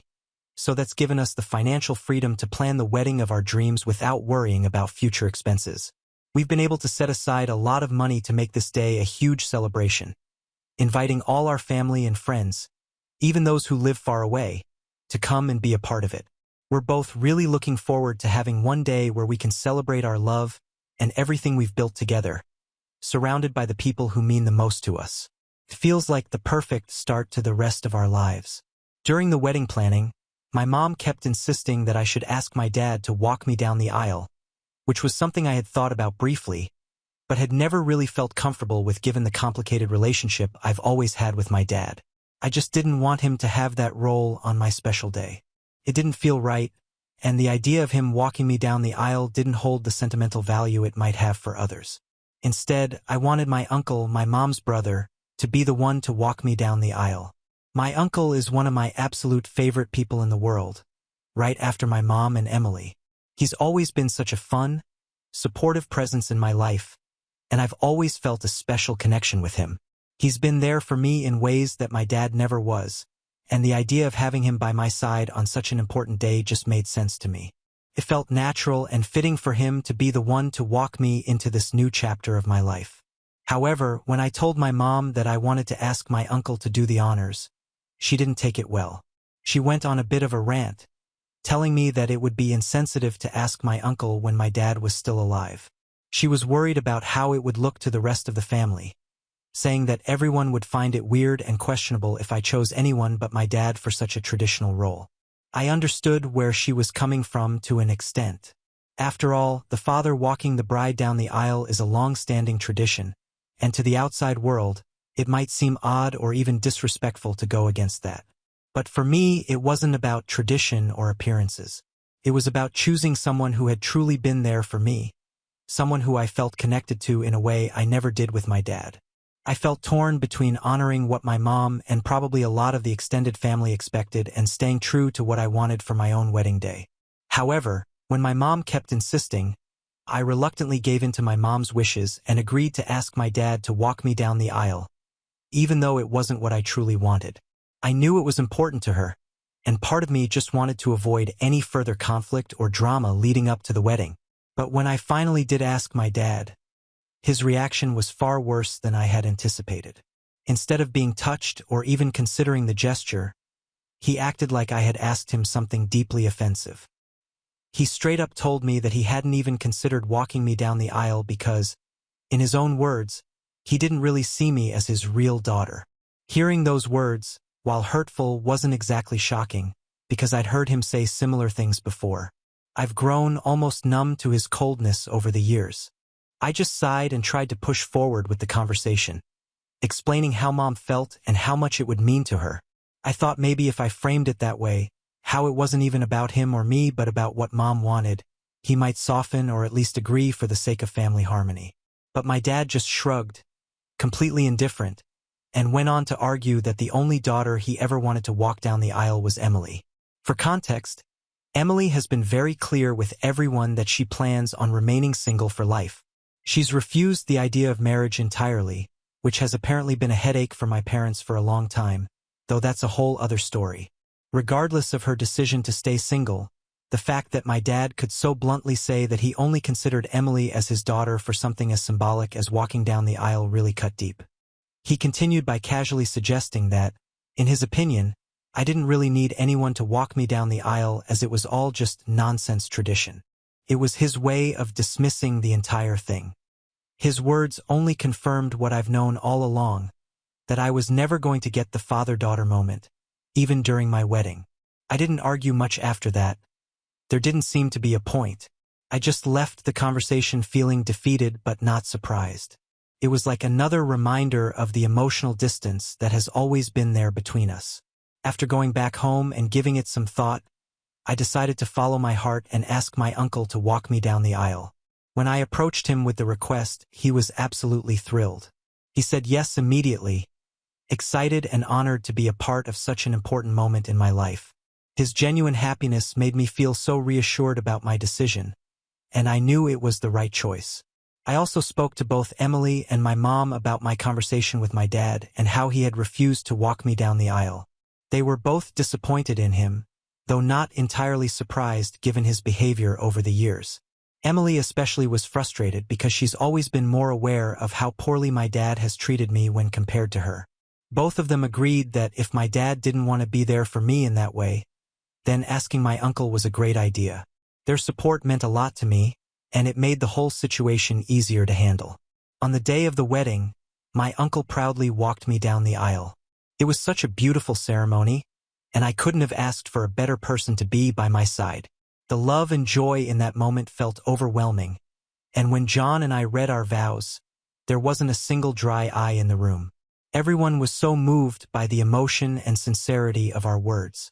It was one of those rare moments where everything felt perfect, like the culmination of all the love and effort we had put into our relationship. My dad attended the wedding, but true to form, he barely interacted with John or me. He didn't come up to congratulate us, and during the family photo sessions, he kept his distance, almost as if we weren't even there. I tried not to let this ruin my day, focusing instead on the people who genuinely cared about me and were happy to celebrate with us. However, it seems that other guests seem to have taken note about my dad's strange behavior towards me, because after the wedding, word has gotten around about how he refused to walk me down the aisle. I am not sure whether it was Emily, my mom, or my uncle who told people, but whoever it was, they definitely made sure everyone knew the truth. Since then, my dad has been getting an earful from various family members and guests. Apparently, they've been openly criticizing him, calling him out for being a deadbeat father, and sarcastically congratulating him for being a horrible father figure. I heard about all of this from my mom when she called to share a laugh about what my dad is currently experiencing. I have to say that it's interesting to see how my dad is finally being held accountable by so many people in the family. I thought eventually this would pass. However, last week, my dad started to leave me voicemails asking me if I could clarify to everyone how he was always there for me the best that he could. Since he has been getting a lot of hate, he wanted me to start telling people that it was me who didn't ask him to walk me down the aisle. Obviously, I refused to do this since this was completely untrue. I was also not going to lie for him or try to fix his image. After a few attempts to convince me, he seemed to give up, so I thought maybe he had accepted the situation and moved on. Again today, he reached out to me, and this time he demanded that I clear his name, because he was now losing relationships with people because of what had been going around since my wedding. He went on to say how this fallout with family members would ultimately affect Emily's future wedding. He told me that he was starting to get worried that, with how things were going for him, if Emily ever got married, she might not even ask him to walk her down the aisle, and that my tantrum to not clarify things was ruining everything for him. I was extremely pissed off when I heard this. I mean, my dad hasn't even once apologized to me or acknowledged what he had done to me was wrong. Instead, he was only worried about himself and his relationship with his darling daughter, Emily. He seemed concerned about what she might do or might not do in the hypothetical future. I firmly told him that I wasn't going to give him what he wanted. I reminded him that since he never saw me as his daughter, as he had made painfully clear to me several times, he had no right to make these demands or even contact me further about it. I firmly told him that I wasn't going to clear his name and that he needed to deal with this issue on his own. After all, his wrongful actions led to the way everyone now views him, and I wasn't going to clean up a mess that he created. Since the afternoon, he's been bombarding me with messages, trying to guilt-trip me, saying things like how unfair it is that everyone in the family now sees him in a negative light and how I am making his life difficult for no reason. He's acting as if he's the victim in this whole situation, completely ignoring the years of emotional neglect and hurt he's caused me. It's frustrating. Update 1. Thank you to everyone for your kind words. As many of you have rightfully pointed out, for my dad, it's all about appearances and the fact that his actions might now have consequences for his image. He has never cared about me and he never will. Honestly, this situation has only solidified my decision to distance myself from him permanently. For everyone asking why I didn't do this earlier, it's because he wasn't really an important part of my life, and I had pretty much gotten used to not caring much about him. It was only because my mom wanted me to ask my dad to walk me down the aisle that this whole wound reopened. I thought maybe it would be a chance for reconciliation, but clearly it was a mistake. Update 2. My husband had a talk with my dad today and has asked him to back off. John made it clear to my dad that he agreed with everyone in the family calling him a deadbeat because that is exactly who he is. My husband believes that my dad is a useless figure in my life who has never really contributed anything good. John pointed out to my dad how despite his resentment toward me, I had achieved everything in my life, and now that I was married, he was not going to allow anyone to talk to his wife that way. John firmly told my dad that if he had any further issues with me, he should reach out to him instead of bothering me. Since then, my dad has been too afraid to send me any more texts. Update 3. To everyone who's been asking why my mom and Emily let things slide regarding my dad's treatment of me, I want to clarify that they have always taken my side. Ultimately, while they never let things slide with him, they also can't fully control my dad's behavior towards me either. Now, coming on to the actual update, I decided to have a conversation with my mom about everything and tell her exactly how I've always felt about my dad. I explained in detail to her how difficult it had been for me growing up with a father who resented me so much, and though I had tried to brush it off for years, now that I was a grown woman and married, I was sick of Dad still treating me like trash. I told my mom how he had blamed me since my birth for something that was beyond my control, and ultimately it felt like I had grown up without a father figure all my life. Hearing this, she teared up and begged for my forgiveness. She apologized for not protecting me more and admitted that she should have stood up for me better. I also told my mom that although Dad had stopped texting me for now, there was no guarantee he wouldn't start pestering me again, so she needed to speak to him and ask him to back off as his words were starting to affect my mental health. In the end, my mom gave me a big hug and assured me that she would address the issue with him immediately. It turns out that she, along with Emily, my uncle, and even my paternal grandparents, staged an intervention for my dad. From what I have gathered, they all confronted him about how he's been mistreating me for no valid reason. They made it clear that he was entirely in the wrong for blaming me all these years when he should have blamed himself for being foolish enough to doubt his loyal wife. While I don't know the exact details of what was said during that intervention, it must have been pretty serious because my dad's attitude shifted afterward. Following that intervention, my dad reached out to me again, but this time with a half-hearted apology. I am sure he was forced to do this. He acknowledged his wrongs but didn't exactly take full accountability for them. He admitted that as much as he can't help but dislike me, he's going to keep those feelings to himself moving forward and stop bothering me with it. He then went on to apologize for refusing to walk me down the aisle and promised that he would never ask me again to clear his name with the rest of the family. I decided to take this opportunity to set a firm boundary with him once and for all. I told my dad that, for the sake of my mental peace, I would be cutting him off. I wasn't willing to engage with someone who had hurt me so deeply and repeatedly. He accepted my decision without much pushback. Update 4. It's been 7 months since I cut my dad out of my life. Although I still see my family, I make sure to avoid any events where my dad will be present, and luckily he does the same. It turns out that 4 months ago, Emily also cut off her relationship with her dad. She moved to a new city and then blocked him from everywhere. Emily told me that she had always felt bad and guilty over how he had always treated her better than me and had been considering cutting him off for a while. The move seemed to give her the fresh start she needed to break free from him. My mom mentioned how upsetting this was for my dad when he found out that Emily did not want to have a relationship with him any further. But there's nothing he can do about it now. I have to say, these days I feel much lighter and happier. For years, I had carried the burden of trying to earn my dad's approval, of trying to understand why I was never good enough in his eyes. But severing ties with him has been the healthiest decision for me, and it's something I wish I had done sooner. Currently, I've been fully focused on my life, my marriage, and the people who truly love and support me. Now on to the next story. Story 9. Mom married a younger guy and wanted him to walk me down the aisle instead of my bio dad, then skipped my wedding and cut me off when I said no. Now she came crawling back to apologize. Hi y'all, so I got into a terrible fight with my mom a couple of days back, on the day of my wedding, or rather after everything was done with. It was completely her fault, but recently I spoke to my grandma and unintentionally created even more trouble for her, and that's why I decided to come to ask if what I did was justified or not. I am 24, F, and have been with my partner 24, M, for the past 10 years. We started dating in high school and he's the love of my life. So, this wedding was a huge deal for me. We got engaged last year and have been planning this for months because we wanted it to be an event that people would remember. Both he and I had even saved up a ton of money to finance this, and my mom didn't care a bit about any of that. My parents are divorced. They ended their marriage when I was 6 years old and had been co-parenting me after that.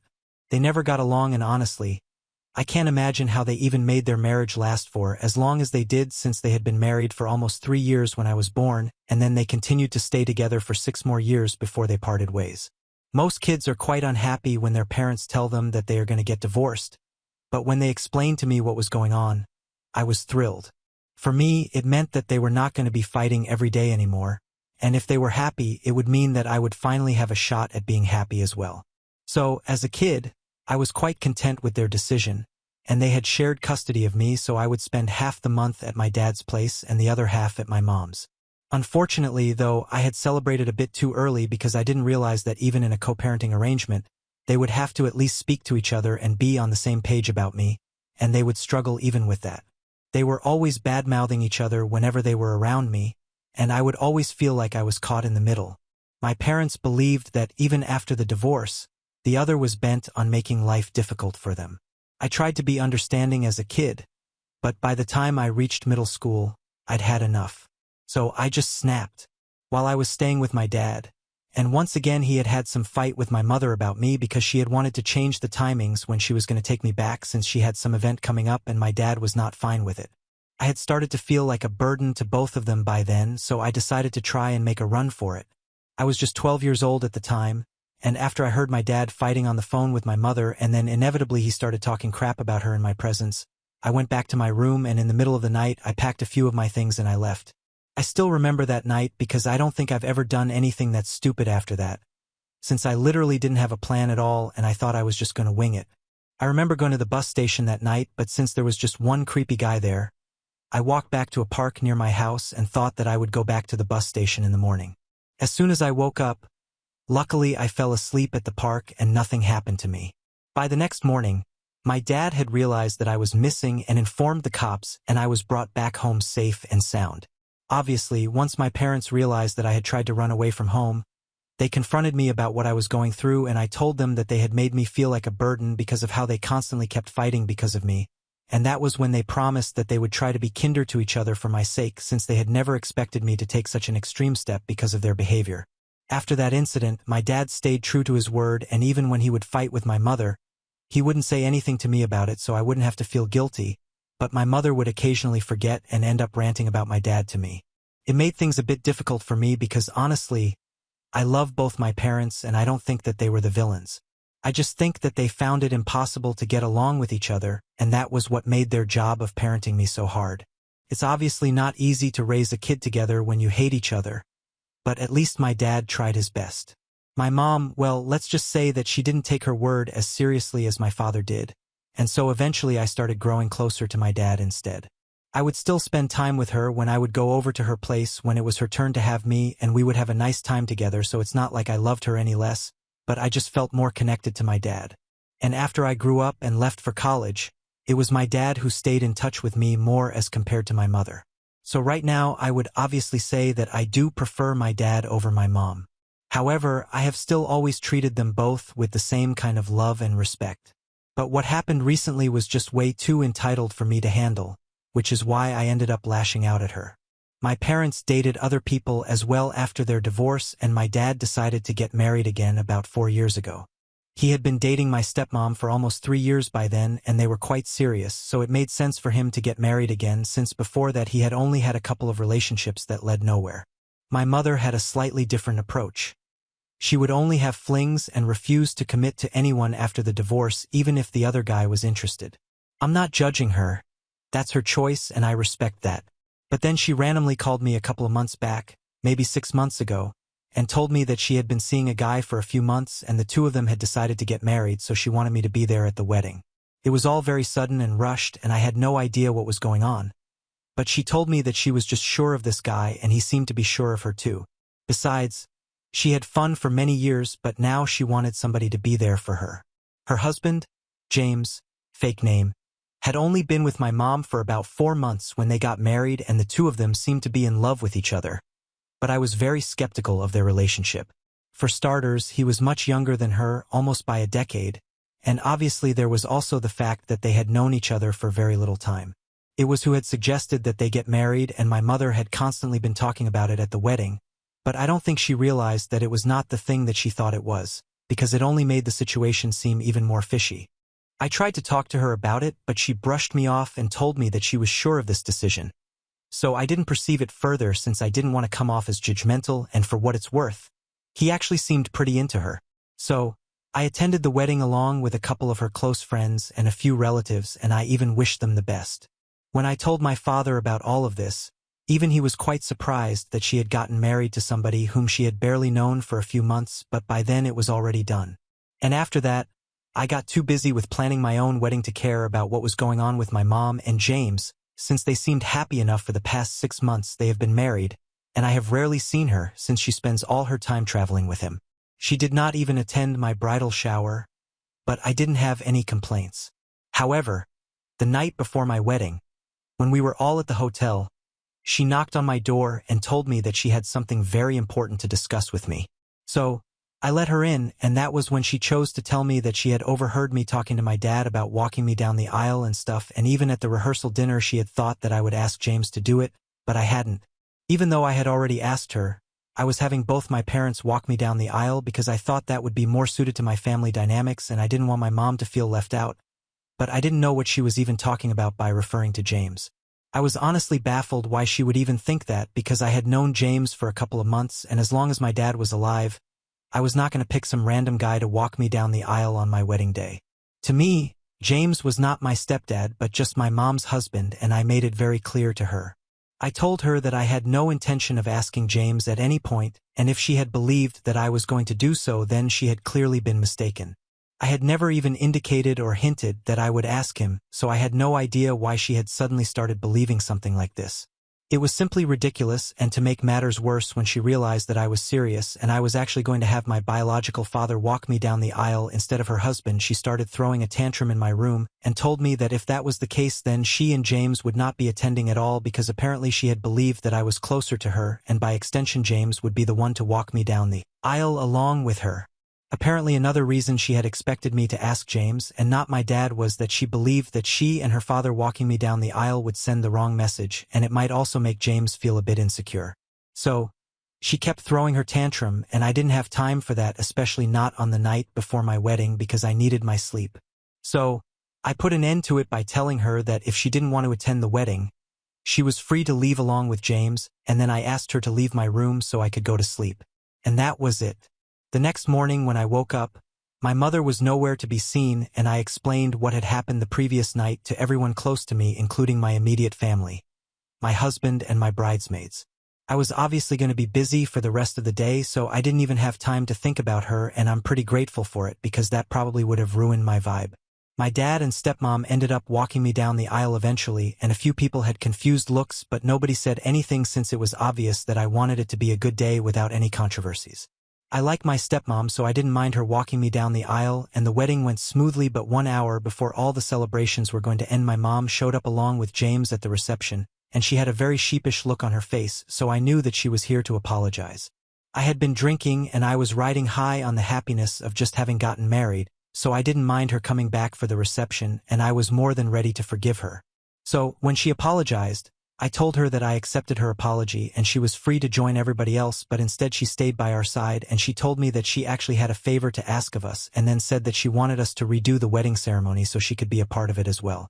Both my husband and I were shocked because it was just an absurd request to make, and we obviously declined it immediately because we were not going to do that, but then she started requesting us, and even James was looking quite worried, so he told us that she really needed us to do this for her as a favor because otherwise my grandma would cut her off. Both my dad's parents attended the wedding, but unfortunately my grandma, my mom's only surviving parent, was unable to attend because she lives out of state and has a lot of health conditions that prevent her from traveling, so I had promised her that I would send her a video of the wedding, and while my mom and James had been driving back home, my grandma had decided to video call my mother so she could speak to me, and that's when my mom had realized that she had screwed up, and now she was scared of what her mother would have to say about her behavior at my wedding, which is why she wanted me to redo the ceremony so she could be a part of it and my grandma wouldn't be able to find out about what exactly had happened. My mom honestly thought that it was a realistic solution since the venue was paid for, the decorations were still up, and most of the guests hadn't left yet. I stood my ground and I told my mother that she had chosen to leave the previous night, and that had been completely her fault, so I was not going to make up for it by restarting my wedding for no reason. She started arguing with me and insisting that we do it her way just so that her mother doesn't cut her off because this was a huge deal and my grandma is all for family and familial bonds, and the only reason she wasn't present at my wedding was because of her health since she had been seriously sick for a very long time, so if she was able to find out that my mom had done something so stupid she wouldn't take a second before cutting her off. Also, I'm the only grandkid that she has, and she adores me, so everyone knew that she would be very upset if she was to find out about what my mother had done. And that's why my mom was so desperate to fix the situation before my grandma was able to find out. I was not in the mood to fight with my mother at all, and my grandma kept trying to video call her, so I decided to call my maid of honor, grabbed my phone from her, and before my mother could say or do anything I had FaceTimed my grandma so I could speak to her and tell her the truth because I was done with my mom and her whining. Obviously my grandma was happy to see me, and after some small talk about the wedding and how successful it was, I got to the point and I told her exactly what had happened with my mother and how she was trying to trick her by insisting that I restart my wedding just for her. I did all of this right in front of my mother, and she was literally frozen in place, so when I turned the phone around so my grandma could face her, she had nothing to say, and my grandma yelled at her for a solid 6 minutes before telling her that she had really disappointed her, and then just as everyone had expected, she told my mother that it was not necessary for her to come back home that year for the holidays and that my grandma didn't want to speak to her until I had forgiven her, and only then would she even consider making things right with my mom again. Then my grandma wished me luck and hung up, and all this while my mom had just been frozen in place along with James, and neither of them had anything to say. After my grandma had hung up, I thought that they were going to have an outburst at me, but luckily they didn't say anything and just left after a couple of minutes without a word. That was great because if they had decided to throw a tantrum, then it would have ruined my reception. For the rest of the day, we decided that we were not going to talk about my mom and James because we didn't want them to ruin our evening. The day after the wedding, after we had come back home, my grandma finally called me up again so we could discuss what had happened. Since the day of my wedding, she had tried to keep things as short as possible because she didn't want me to miss out on the reception or anything, but now that I was back she could speak to me properly, and she told me that apparently she had been having a hard time with my mom for the past couple of months anyway because of her decision to marry James. My grandma had been strongly against the idea of it right from the beginning because they had only known each other for a couple of months, and she didn't think that it was a good idea for her to rush into a marriage like this, which was quite natural, but my mom didn't pay any attention to her. Then they ended up not speaking for a couple of months after her wedding because my grandma had said that it was a stupid decision and my mom had taken offense at it. After a few months, though, my mother herself apologized to my grandma and visited her along with James to make things right, but James himself had been quite aloof around my grandma, and even though she had nothing against him, had actually been quite nice to him. He had constantly acted like he was too good to be speaking to his mother-in-law, and had rejected all her attempts at trying to get to know him, so she had already had a bad feeling about him, and after that visit, she started disliking him even more, and she had told my mom about it, and they had been bickering about this for the past couple of months. My mom constantly kept playing the same card that her parents had thought that my dad was the right guy for her, but when she got married to him, he turned out to be the worst mistake of her life because she really couldn't stand him. But now she felt like my grandmother was refusing to give James a real chance to fit into the family simply because they hadn't been together for a long time. My grandmother insisted that she had given him a real chance, that she hadn't even had anything against him in particular, and had it been any other guy in his place, she would have said the same thing, that it was too soon to be getting married, but for some reason James seemed to be the kind of person who had taken it personally, had chosen to have an attitude around my grandma, which led to even more amongst them. Things had already been pretty bad for the past couple of months between my mom and my grandma, and then the recent FaceTime call on the day of my wedding was pretty much the last straw for my grandma because she couldn't believe that my mom had decided to skip my wedding just because I wouldn't let James walk me down the aisle. Neither of us knew whose idea it actually was, James or my mom's, but it didn't matter because she had chosen to skip my wedding and then tried to act like none of that had happened and tried to get me to read everything so that my grandma wouldn't be able to find out. After discussing all of this, both of us realized that my mom had been acting weird and behaving quite badly with both of us. She had taken both her own mom and her daughter for granted, and that was not going to fly with us anymore. So on the phone call my grandma and I decided that we were not going to be speaking to her for the next couple of months until we felt that we were able to forgive her, or at least until she apologized to both of us sincerely, because right now things were too heated. My grandma sent my mom a message on our behalf saying that she didn't want her reaching out to either of us until we were ready to speak to her, and she hoped that she would respect it. I thought it was a reasonable reaction to expect after whatever had happened, but instead my mom started blaming me for this entire situation and sent me a bunch of really bitter messages last evening. She believed that apparently it was my fault that even her own mother was not speaking to her anymore, and she thought that I had made matters worse for my mom on purpose. She said that if I hadn't wanted to redo the wedding, I could have just said so, which I did several times, but she wasn't willing to listen anyway. She just thinks that I took it way too far by contacting my grandma on the day of the wedding and telling her everything just to create more trouble on purpose, and even now she said that there was no need for me to discuss things with my grandma and give her more reason to be pissed at my mother because it felt like I was recruiting people to turn against her, and she didn't think that it was fair since I had no reason to drag my grandma into any of this and gang up on her. I feel like she's just being whiny about all of this again, but she might have a point, so aita for dragging my grandma into a fight with my mother. Update 1. Thank you to everybody who left supportive comments on my post. I decided to just block my mother and put an end to this because I didn't need to entertain her. She has been acting strange and crazy ever since she started seeing James, and I don't need this in my life anymore. I want to have a happy and peaceful time as newlyweds, and by the end of next week my husband and I are not even going to be here.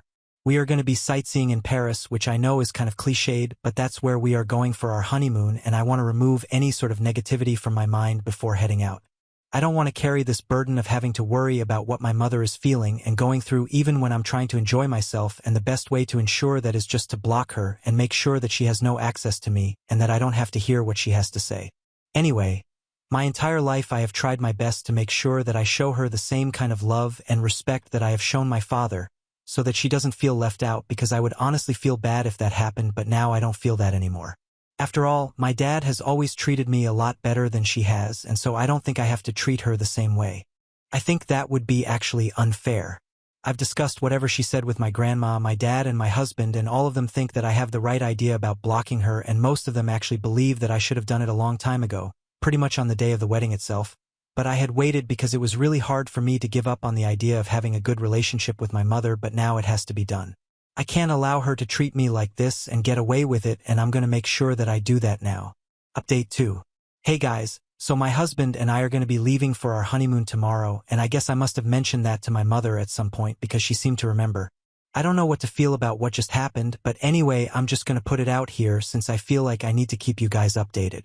In my last update, I mentioned that I have blocked my mother everywhere and she doesn't have access to me.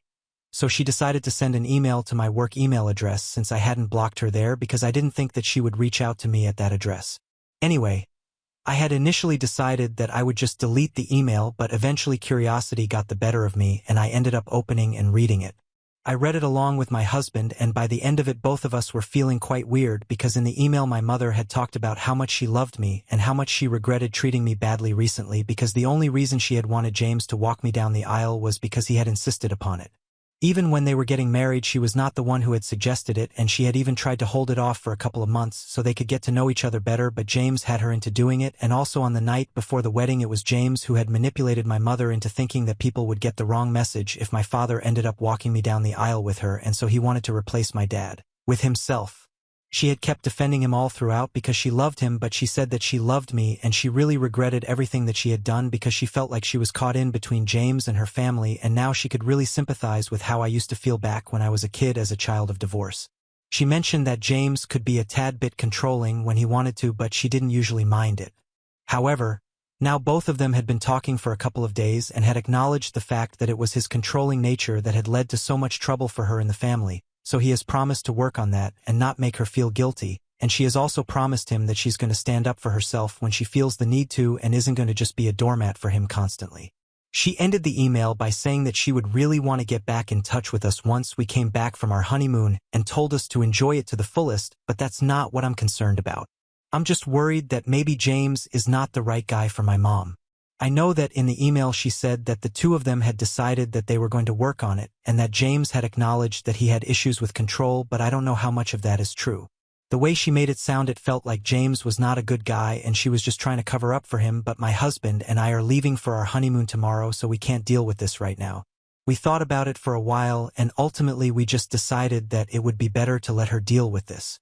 I've informed my dad about it because I know that no matter how much he says that he dislikes my mom, he's not going to let any harm come to her because he's just a decent person, and just for good measure I've also told one of her close friends about it, and I know that she's not going to gossip because they've been friends since my mom was a child, so I'm sure that even when I'm not here she's going to be taken care of and I can have a worry-free honeymoon.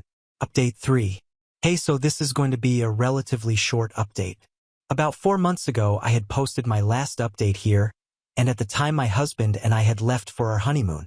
We thought that we were going to deal with whatever was going on with my mom and James after we had come back, but when I tried to email my mother after I came back from our honeymoon a couple of days later, I told her that I would be willing to speak to her, but I never got a response. I even spoke to her friends, and they told me that she seemed happy enough, so I figured that maybe there was nothing really wrong, and I let it go because I got busy with work and stuff. Fast forward to 2 weeks ago, I heard back from my mother again, and she told me that she was really thankful that I had told her friend that I had my doubts about James, especially when she hadn't had the guts to do so. I was right, James was definitely not the right guy for her and had kind of been trying to isolate her from everyone by asking her to cut everybody off. Eventually, he even told her that he didn't want her hanging out with her childhood friend because according to him she was problematic and nosy, and after my mother canceled plans to meet her almost 4 times in a row, her friend realized that there was something fishy going on, and there was also the email that I had spoken to her about. 2 weeks back, her friend finally confronted her, and my mother ended up breaking down and told her everything. James had been treating her really badly, and she couldn't take it anymore, so her friend decided to support her, and together the two of them filed for divorce, and she has been living with her friend ever since she had ended the lease on her previous apartment and moved in with James after they got married. My mom reached out to me to thank me for looking out for her and telling her friend about him and what my mom had said in her email, so she had some idea about the reality of the situation because otherwise she didn't think anybody would have been able to guess that she was going through something. Anyway, I'm glad that she's getting out of the situation now, and hopefully we will all be able to make things better. Even my grandma was quite shocked by this revelation, but we are trying to be there for my mom, and we all just really hope that things work out. We have reached the end. If you enjoyed this video, please be sure to like and subscribe to the channel for more videos like this, and give us your thoughts about the stories in the comments section. Thank you and see you in the next video.